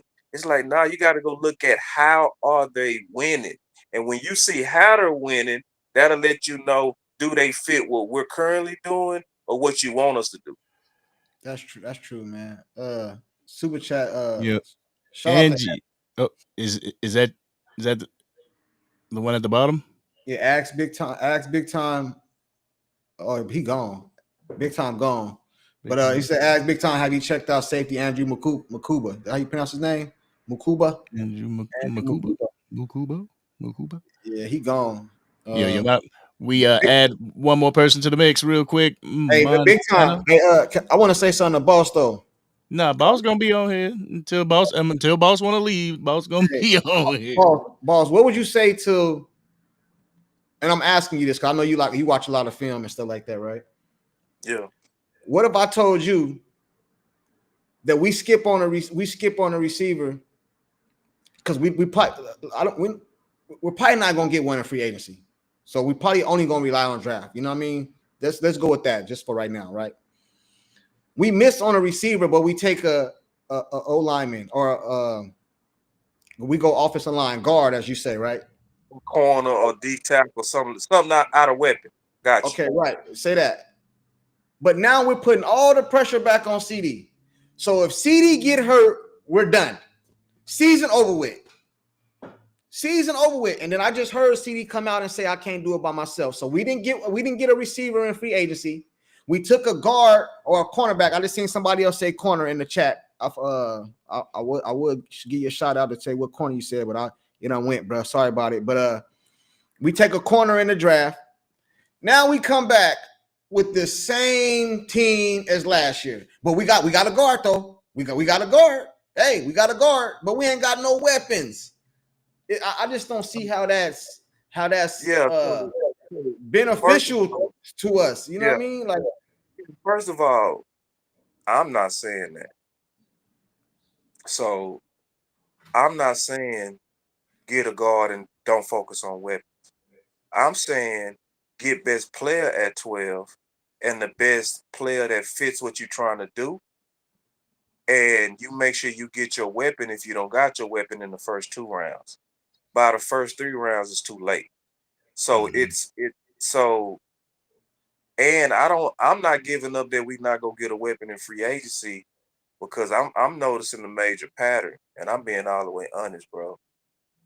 Our voice exponentially matters, bro. I know for a fact, okay? I know this. I showed it in the chat that we in too, bro. Yeah, I've seen it. Okay, so the Cowboys told Fowler no. I ain't gonna get into the details. Yeah, we didn't get into the details either. I didn't know if you know, but I think it was a private thing. So we didn't really go into it private, but y'all know, right? Yeah. We can vouch for it. We can talk about it in code enough to where people will get it. So basically, the Cowboys told Fowler no, but it was a lobby that came from content creators, okay? And every content creator was basically pushing for Fowler. That's what happened, right? So what happened is it created a buzz on Fowler. And guess what happened? Within 3 days, that no became a yes that we just saw announced. Okay? Right. A lot of people don't know. A lot of people don't know that it started with a no. Like, a lot of people think that they've been in talks. No, the answer was no. You know what I'm saying? So I said all that to say the reason why I'm not giving up on receiver 2, because I see and I know for a fact that our voice matters. It's about what work are we willing to put in for what we actually agree on. Now, if you don't agree on it, don't get behind it, right? But if you agree on a particular matter and you're willing to put in work for it, they paying attention and they making moves. And a lot of people don't know, in my opinion, that they want us happy. We almost like the girlfriend that you got caught cheating on, and now you trying to get her back. You know what I mean? The Cowboy fans mad, and they want us back because when we happy and we're excited, what do? Dope ass game rooms, all kind of hats, 10, 20,000 shirts. You know what I mean? Cowboy Nation is the only nation that builds altars to the team. You feel me? Every man in their new house gonna be like, this gonna be my cowboy room. We the only people do that. So they want that excitement back. So it's really, Law said it best. He said it about 2 weeks ago. He said, we're in an environment where you should be putting in your order. That's real talk. Like, we're in an environment where it's not enough to just be mad. It's about, all right, we mad, but also we've done research. And on this research, we feel like this person, whoever it might be, I got my ideas and I done pushed them, you know what I'm saying? Or what to help us. But whatever you sincerely research and believe, put it out there. And I really say this, put it out there with a hashtag. Like, so I'm pushing right now hard for Keenan Allen. Now, I ain't doing that because I'm trying to be right. Because first of all, it ain't even my idea. The way that shit happened is that we was all watching film on Boss Land, and I was going through about 6 different potential receivers. So they start popping out to us. So when they start popping out, Angie was like, Keenan Allen of Dallas. You know what I mean? And Yeah, then I was like, let me go take another look. So we start looking at him close, and we like, this boy Keenan, god damn, right? Like, cause in my mind, I'm thinking he 32, he old, so he ain't shit. Man, hell nah. Man, when I start, I say, and then I look back at old Keenan, I said, Keenan always been slow. So I was like, he winning on short area quickness, which is like Amari, right? And this is the type of receiver that Dak just goes crazy with, and he's a bigger target, 6'2" and up, right? So I'm like, shit. Then I'll go watch more film, and I'm steadily seeing him winning with feet work. It wasn't speed, it was I'm a route runner, and he kept fooling corners with his body language. You know what I'm saying? And I'm yeah. like, that's the best fit. It ain't popular to say. You feel me? It wasn't popular to say, but it was like Andrew was like, shit, Keenan Allen of Dallas. So I liked it. I was like, shit, I supposed to put this hashtag and run it by the content creator group I'm in. But I say that shit sounds so fly, I'ma just run with it. So I just started spamming it. You feel me? And so now it done went crazy. And I didn't even start it. You know what I'm saying? It came from Angie watching the film. You know what I'm saying? And that made me go look at it even deeper. So I basically Angie put in an order. I put in my order. If we all put in the order, that's why honestly I don't even want to talk too much about Cooper Cup because they already let it be known we ain't in that shit no more. You know what I mean? So it's like what we gonna do now? Like like I can talk about it, but why? He already they said no to him. So it's like we gotta look at what's available and say what fit us, and I think a couple of people do. I ain't just stuck on Keenan. He my favorite. But the other route runner is Tyler Lockett. So I think them two and also Mari, I think those three are the best of what's available. What's the max that Jerry willing to pay for him though? What are you looking to get? Well, all receivers cost more than normal.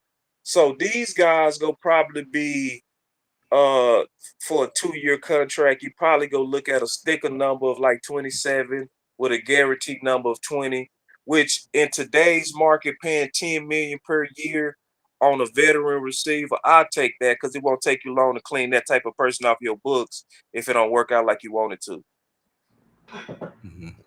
You would take that, but would Jerry take that? Go ahead, I Angry. mean, I mean, I mean, We talking about Jerry. Jerry. Yeah, and that's my point. Jerry told Fowler no. We made Jerry say yeah.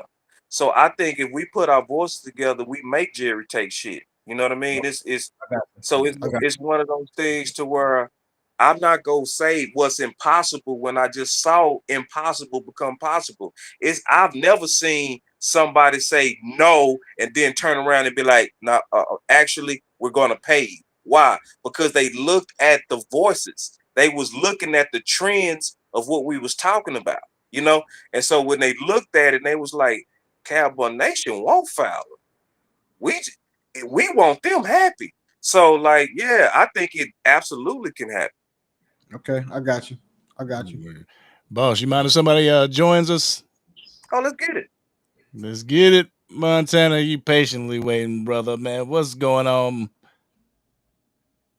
Montana, what's happening, Hello? man? You're patiently waiting, my bad, bro. Can't call it. How y'all today? We doing good. How about yourself, bro? I'm smooth, man. Just enjoying this good day, man. It's a beautiful day in my area. Just enjoying my day Yes, off, sir. man. Enjoy that. What Yes, can we do sir. for ya? Nah, man. I just want the people to know, hey, man, leave my Buckeyes out of it, bro. They not coming to Dallas, man. He said, leave the Buckeyes out of it. Yeah. Yeah, nope. Do not draft them dudes, man. Nope. It's what I mean. I don't mean nothing crazy by it. I just wanted to touch base on what everybody, the fan base over there tripping about. Demarcus Lawrence, you know what I'm Okay, saying, yeah. whatever he said. You know what I mean? I just want people to know, hey man, what he said ain't a lie though. We do have to remember how many players' talent's been wasted in Dallas. You know what I'm saying? So what he's saying is true, but I think he should have went about it a different way. Like, don't throw your guys under the bus. You know what I'm saying? Talking bad. So we do also have to remember right now the locker room from the outside looking in, it's a little bit of friction. You got guys over here, guys over here. When we adding these people coming in, we got to make sure that they fit. You know what I'm saying? Because when the season come with all this friction, hopefully it simmer down and everybody come together. But if it's still there, hey man, it's gonna be a long season, bro. It's gonna be a long season because you're gonna have a lot of guys playing hero ball. Then now we back to what we've been complaining about for years. Stop playing hero ball, be a team, play together, love each other, hold each other accountable. Right now, we don't need what's going on, you know what I'm saying? All this friction. D Law, Parsons talking crazy, CD over here, Dak minding his own business. And we went through that same things with Tony Romo. We, you know, as a fan, I just don't want to see that. You know what I'm saying? I want to win like I y'all got, I do. got, I You got you. know, But check this out, right? We got to look at it like this too, though. This is the Dallas Cowboys. So when you fact, leave the Dallas Cowboys, the best way to get your name in there is to say something. Everybody that leave Dallas say crazy. something. You know what I mean? Like whether they say something nice or negative, they're gonna say something, bro. You know what I mean? I wouldn't pay no attention to Right, Demarcus Lawrence comments. It was like a shock factor thing. It happened. It's gone. Now we back to the Dallas Cowboys. He no right. longer here. He no Same, longer here. We don't got to right. worry about all that. You know what I'm saying? I'm focusing on free Fact. agency and the draft. D Law cannot help Yep. us no more. He gone. You know what I'm saying? Shit, he couldn't help us when he Do I was agree here, with what he bro. said? But He continue. ain't lying. He ain't lie. You know what I mean? In my Nah. opinion, I don't think he lied. But you know what I'm saying? So I'm kind of like I'm in the middle, man. I don't know. I just don't want to. Yeah, I'm in the I middle don't want to worry too. about him. He gone. He gone. He gone. Like it Right, is what it is, man.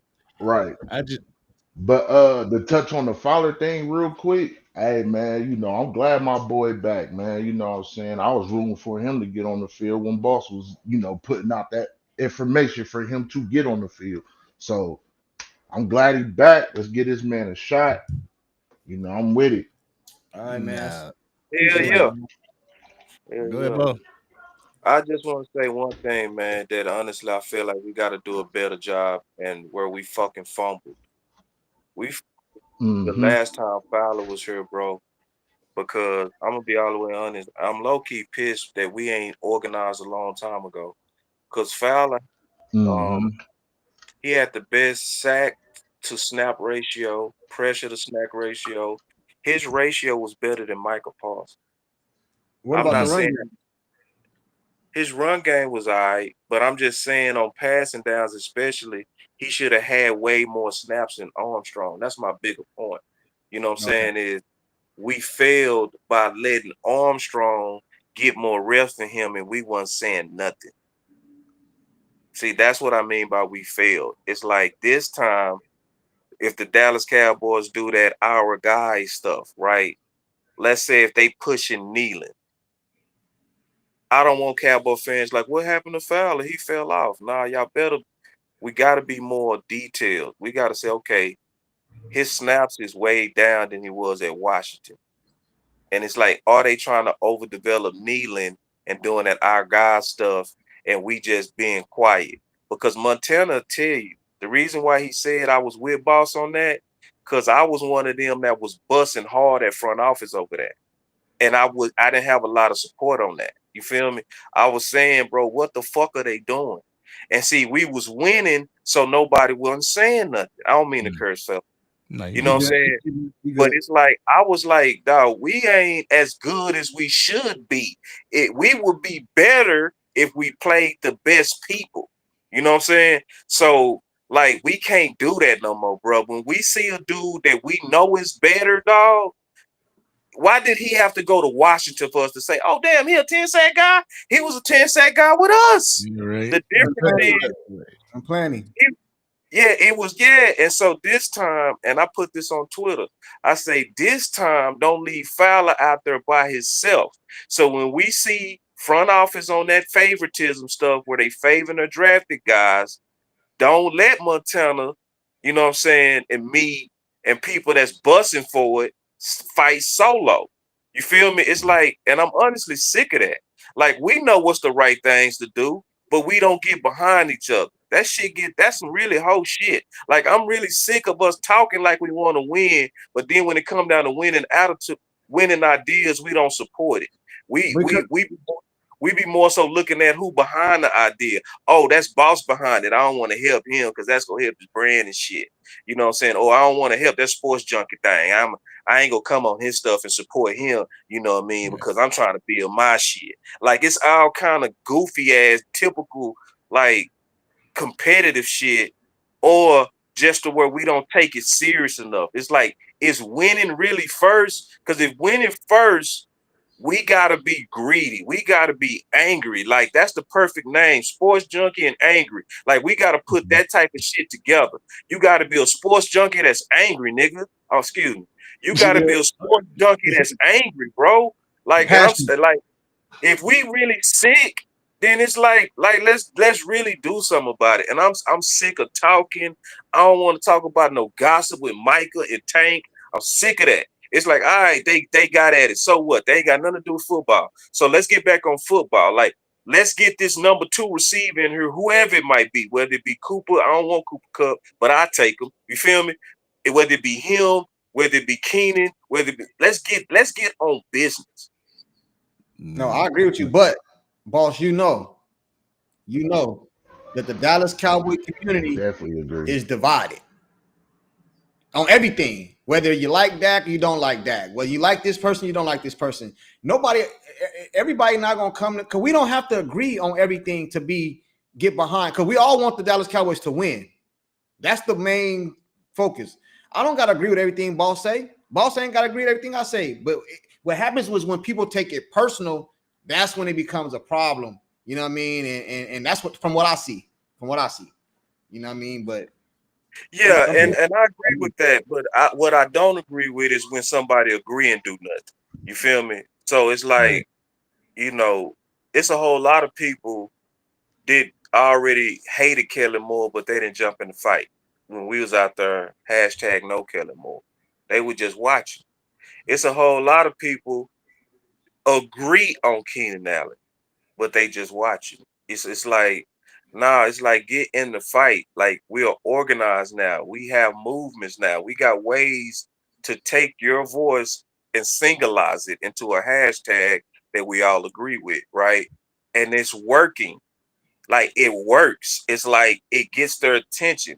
Like Brad Sham said today on when I showed a video of Keenan Allen. Brad Sham jumped on my shit and said 100. You know what I'm saying? Now, you talking about somebody that's in the building, somebody who's been the eyes and voice for the Dallas Cowboys over the last 30 years, right? Who looks at 22 live. You know how we need 22 videos? He never do. He's watching all 22 live. He said, I've been watching enough film to say that what this dude, Boss Cowboy, just said is 100. And when you get Brad Sham behind us and yet we do nothing, it's like, what we doing? Like, what we doing when we got even Cowboys.com people agreeing with this is the best fit? So why are we quiet? Like, it makes no sense. It's like, all right, bro, like, let's all join on what we know we need. Because this is the thing. If let's say we get Keenan now. First of all, I know Dak is gonna have some fantastic ass windows. But guess what else that do? It open you up for a bigger dream. Sports junkie, guess what? That don't stop us from getting Ted at 1. We still might get Ted at 1. You might have 3. That's what I You want, might man. go from having one CeeDee Lamb to having 3 bona fide dogs. You don't I'm want trying that? to stack the deck. Yeah. I'm trying to stack the. I don't care That's what these what other I'm people saying. say. So They'll why be, is we oh, not y'all gotta. pushing Keenan Allen? Like, why I are we want to not stack doing the deck. I want to stack the deck. I don't care. Mm. Oh, Dak need everything to win. Whatever, man. Stack the deck. Hey, Stack boss. the deck. Hey, boss. I ain't gonna beat you. I said like 4 years ago when he was trying to get off the Chargers before he signed that little 2-year deal or whatever. It was like 3-4 years ago. I was like, man, go get Keenan Allen. I've been wanting Keenan Allen for years. For years, man. That dude is one of the most it? underrated receivers I ever Ever. seen. And see, can I jump on you real quick, Montana? Like, go look at him Go just a ahead, bro. few You years got it. ago. That dude had 1,300 yards in 13 Yes, games, sir. bro. Man, y'all better go Yes, pick sir. that boy. Like, so it be people out here Man, hating on the ideal and shit. Like, I'm just talking, like Montana just talking. It's like, boy, you better go look at Keenan. And then if you look at some man. stats, you'll miss him. You'll be over here like, oh, his catch to target ratio off. Yeah, that's because you're looking at it like a stat He nerd. had bad You got to go quarterback. look at the He had quarterback. bad quarterback. Look at the quarterback, Right. dummy. He had If you bad look at the quarterback. quarterback, dummy, you will see that it was Yeah. badass balls from Williams. It was so many times, Montana, Yeah. that Keenan had his hands up like, God damn, I done beat this man by 4 yards. Damn. And he killed us. Don't He forget, killed he the destroyed man, he Dallas. killed us. He destroyed Dallas. Remember that year they whooped on us, the Chargers? Man, he was walking up the field, jogging. Man, bro, listen, putting our DBs in spin Yo, cycle. LT Ray, you said I should do it. I should do a stream with One Carolina. That's family right there. That's definitely family. So we could be able to get together and do that. Just want to throw that out there. Yes, sir. Hey, boss. It's probably a crazy question for you, but so far this off season, where do you rank the Cowboys off season? Like A, B, C, D. Like where do you rank their off season so far? With I them with rank them. it. I rank it. I'm gonna continually rank this thing a C that they get receiver 2, and I feel good about it because I can't rank nothing to be that their number one need, which is receiver 2. You ain't did shit. Like, what the fuck? Like, so, like, Mhm. obviously we knew we needed linebacker, right? We knew that. So guess what? They went and got some pretty good ones. Like, I feel good about the linebacker room. Like, I do. Mhm. I like the defensive end room even better because guess what? It also frees you up now to The have more Micah as a athletic. linebacker more because you got so many defensive ends Mhm. now. So linebacker is actually secure Mhm. as hell right now, right? But you ain't handle receiver 2. I ain't giving you no B. Shit no. And then Be all year. I ain't been to be all. and then you ain't made no splash, bro. Listen, I would give you a B or an A if you did some real out your ordinary out your ordinary stuff. And Cowboys, they not. So, and I'm gonna say this about the Cowboy Nation, bro. Don't let nobody pressure you to be happy right now. Because there's a lot of people trying to make people be happy. Man, y'all complain too much. Yo, we should be complaining, bro. Like we should be Yes, sir. complaining. Like, Yes, sir. why should we be sitting here cool? Like, no, Cash should be real mad, bro. We just saw Philly and Washington in the NFC Championship. We should be mad, bro. And what's worse is we've been whooping them. Like, how are you gonna whoop little brother, grow up overnight, and then become big brother? No, and we should be putting our order in, bro. Real I'm with talk. you, bro. I'm with you, man. Agree. I agree with that. I'm with it. You know what I I mean? just want Like, to win. this is what I say all the time. I just say the Cowboy fans, like, I don't see Seattle, you know what I'm saying? They ain't been to a Super Bowl since yonder, you know what I'm saying? They still ride for their team. They still the 12th man, you know what I'm saying? Shit, I stay in Ohio. I don't see no Browns fans doing what we do. You know what I'm saying? They still go to they spot, you know what I'm saying, and go crazy. Steeler fans. I live in a state where you either Cincinnati Bengals or Steeler fans. You know what I'm saying? The Steeler fans, they ain't been in so long. They ain't been in so long, and they still ride for their team. You know what I'm saying? Like my mom's a Steelers fan. She's been a Steelers fan since the Yeah. 70s. You know what I'm saying? She still ride with her team. You know what I mean? And this is what I say about our fan base. We are so egotistic. All we care about is this, that, and the third. We don't never support the people that comes in here. We always bashing them. We always bashing them. Then we fighting amongst each other. That's crazy. Like we gotta change that up, man. We gotta start riding for our team, bro.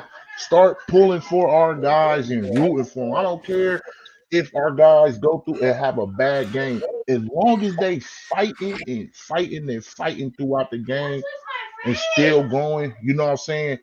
Hey, root for them, hold them down. Definitely. You know what I'm saying? Definitely. So listen, excuse me. Sorry about that, guys. Um, did I just hear it? Nah. Oh, yeah, there it is. Boss must have got cut off. But how we gonna do it right here? We're gonna go ahead and get a final words. We've been on for almost 3 hours. So we're gonna give our final take on what's going on and everything. What's on your head. So who wanna go first? Montana, you wanna start first? Or? So, hey, man, my final words is, hey, front office, I'll give you a better grade if you go get some guys, man. Go get Keenan Allen, get a DT, and let's go hit this draft hard, man. And fans, stand up for your team, please. Stop being scary. Stand up for your team, man. Root hard. That's all I got. All right. Boss. Yo, I'm recruiting. I'm recruiting. I'm recruiting people that believe in Keenan Allen. If you don't believe in Keenan Allen, don't get behind it. But if you've looked at the film, I got a film breakdown. Some people need to go look at it. Because a lot of people, I'm gonna tell you what a lot of people doing. They judging Keenan Allen on name. You gotta go look. So I got a show from about 6 days ago with Boss Land. We literally start the show on the film breakdown of Keenan Allen. And this is what happened. Um, I told y'all how Keenan Allen came about through Angie, right? So then Right. me and Landlord was talking about it, and he said, "Boss, I don't know about Keenan, bro." I said, "Me neither, bro." And we were just talking that day, just content creators talk on the phone all the time. So I tell you what, bro, we got to get our arms around it just to make sure he is what I think he is, right? So then that's why we started the show off with that film session. So after we got done, both of us was like, "Dog, this dude way better than what I thought."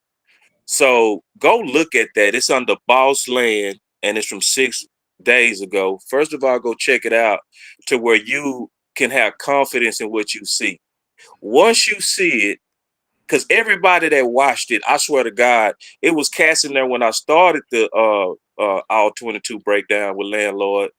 Landlord told me straight up, he said, "Boss, I ain't gonna go with it because you like him." I said, "I know you're not." I said, "We just gonna let the film speak and we go give our opinion, right?" By the time we got finished with it, it was casting us saying he old. Them same cats by the time I finished with it was like, "Get it, get it." Mhm. So let me say this. I'm recruiting because they have receiver on their mind. That's why I've posted already today about 60 hashtags today. I'm gonna post about 150 before the night is over with. And the reason why I'm doing that, and I'm just sharing hashtag Key Allen to Dallas everywhere and every time I get a chance, is because that hashtag is now trending. When we all say it enough, what happens is it throws it into one, and it throws it into one trend topic. Hey, So boss. Real quick. My bad to cut you off. I don't know if somebody trolling, but they said Keenan Allen signed with the Bears or something. Is that true? Is that true? Did anybody I hear don't that? see anything. If it's not true, hey Angie, if you still in the chat, can you go to Boss Cowboys channel and put that link that he's talking about in the chat so everybody can just click on the link and won't have to go try to find it. It'll be easy if you're still in the yeah, chat. and she can put it in the chat. It's hashtag Key K-E-E Allen to Dallas. So what we all doing is, and this is what this is doing, it's basically telling the Cowboys front office, and I'm even tagging the Cowboys. So I tagged the Cowboys in about 4 video breakdowns, and I'm telling them this is a guy that fit. And one of those, Brad Sham said 100. You see what I'm saying? So it's getting out there. So we don't need 100 people. We only need about 20 to 30 committed ones. People that's like, I'm going to spam the shit out the Cowboys because I believe in this. If you do it, the thing about it is, and this is my final word, I'd rather go out with action than talking. You see what I'm saying? I'd rather go out like we took action on what we wanted. And I guarantee you, the Cowboys themselves want to know what we want.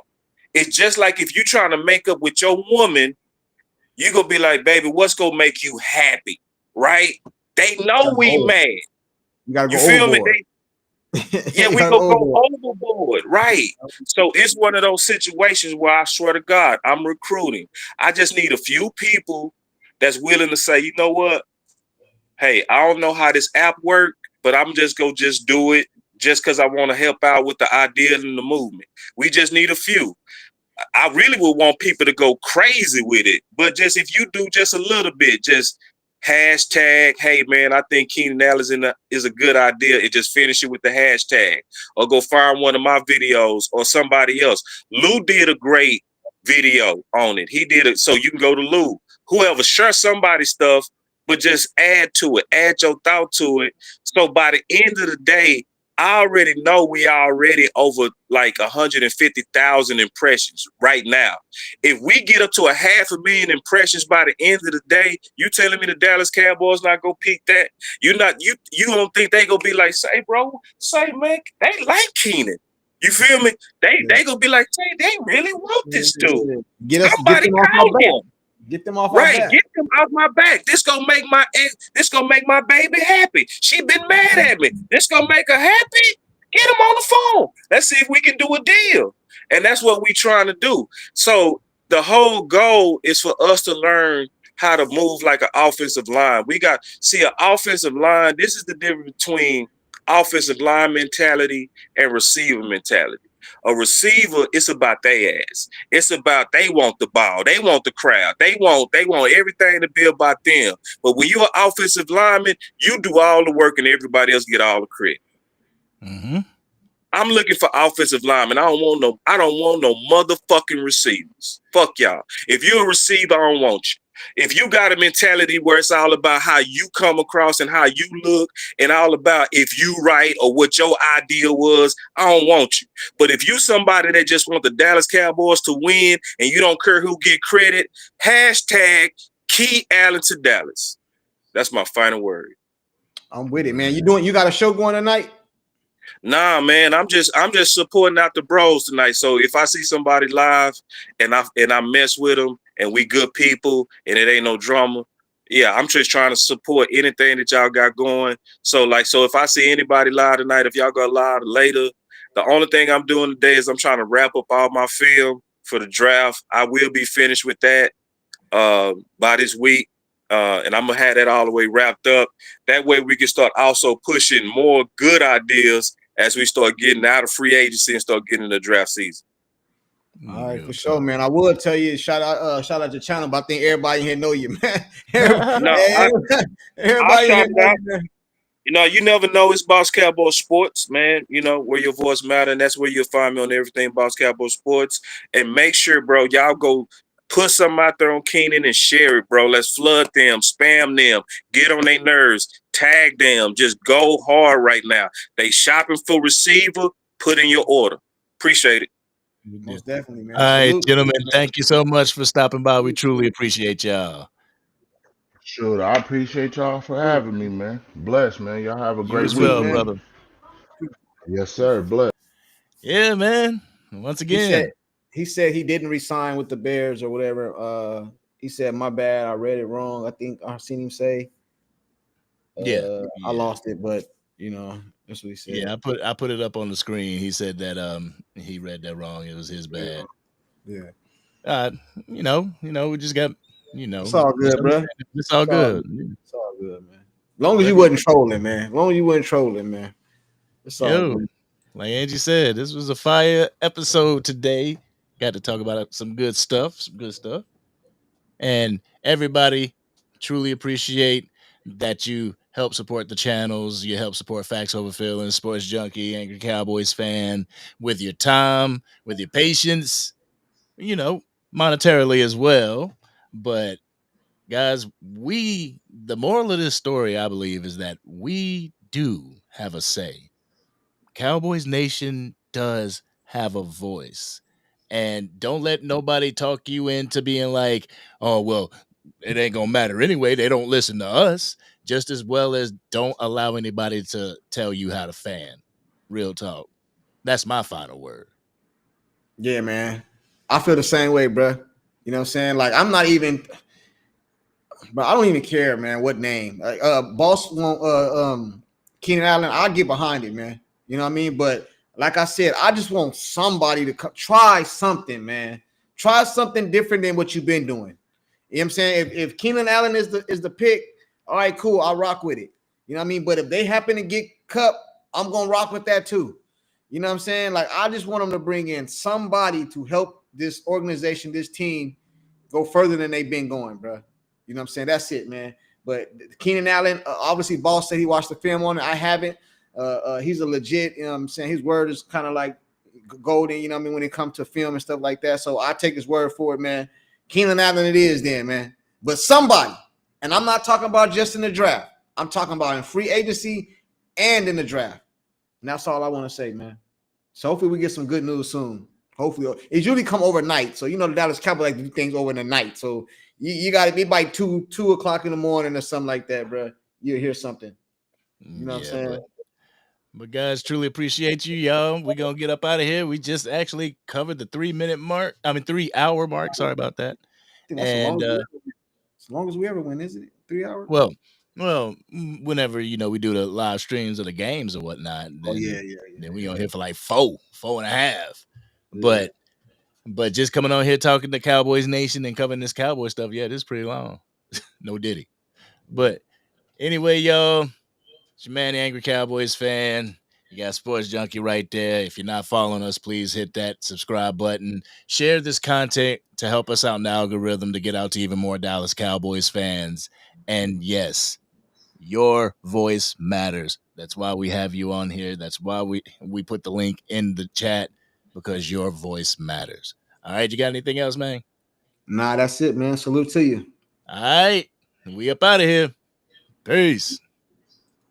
Yo, you know we gotta give facts over feeling. Angry Cowboys fan and sports junkie straight chilling. If you want that raw and uncut with them Cowboys facts, put your comment in the chat, cause we'll talk back. Leave the hating at the door and just chill with the vibe. And if you with it, hit the like button and subscribe. If facts over feeling, this is how it's designed. So buckle up everybody and enjoy the ride.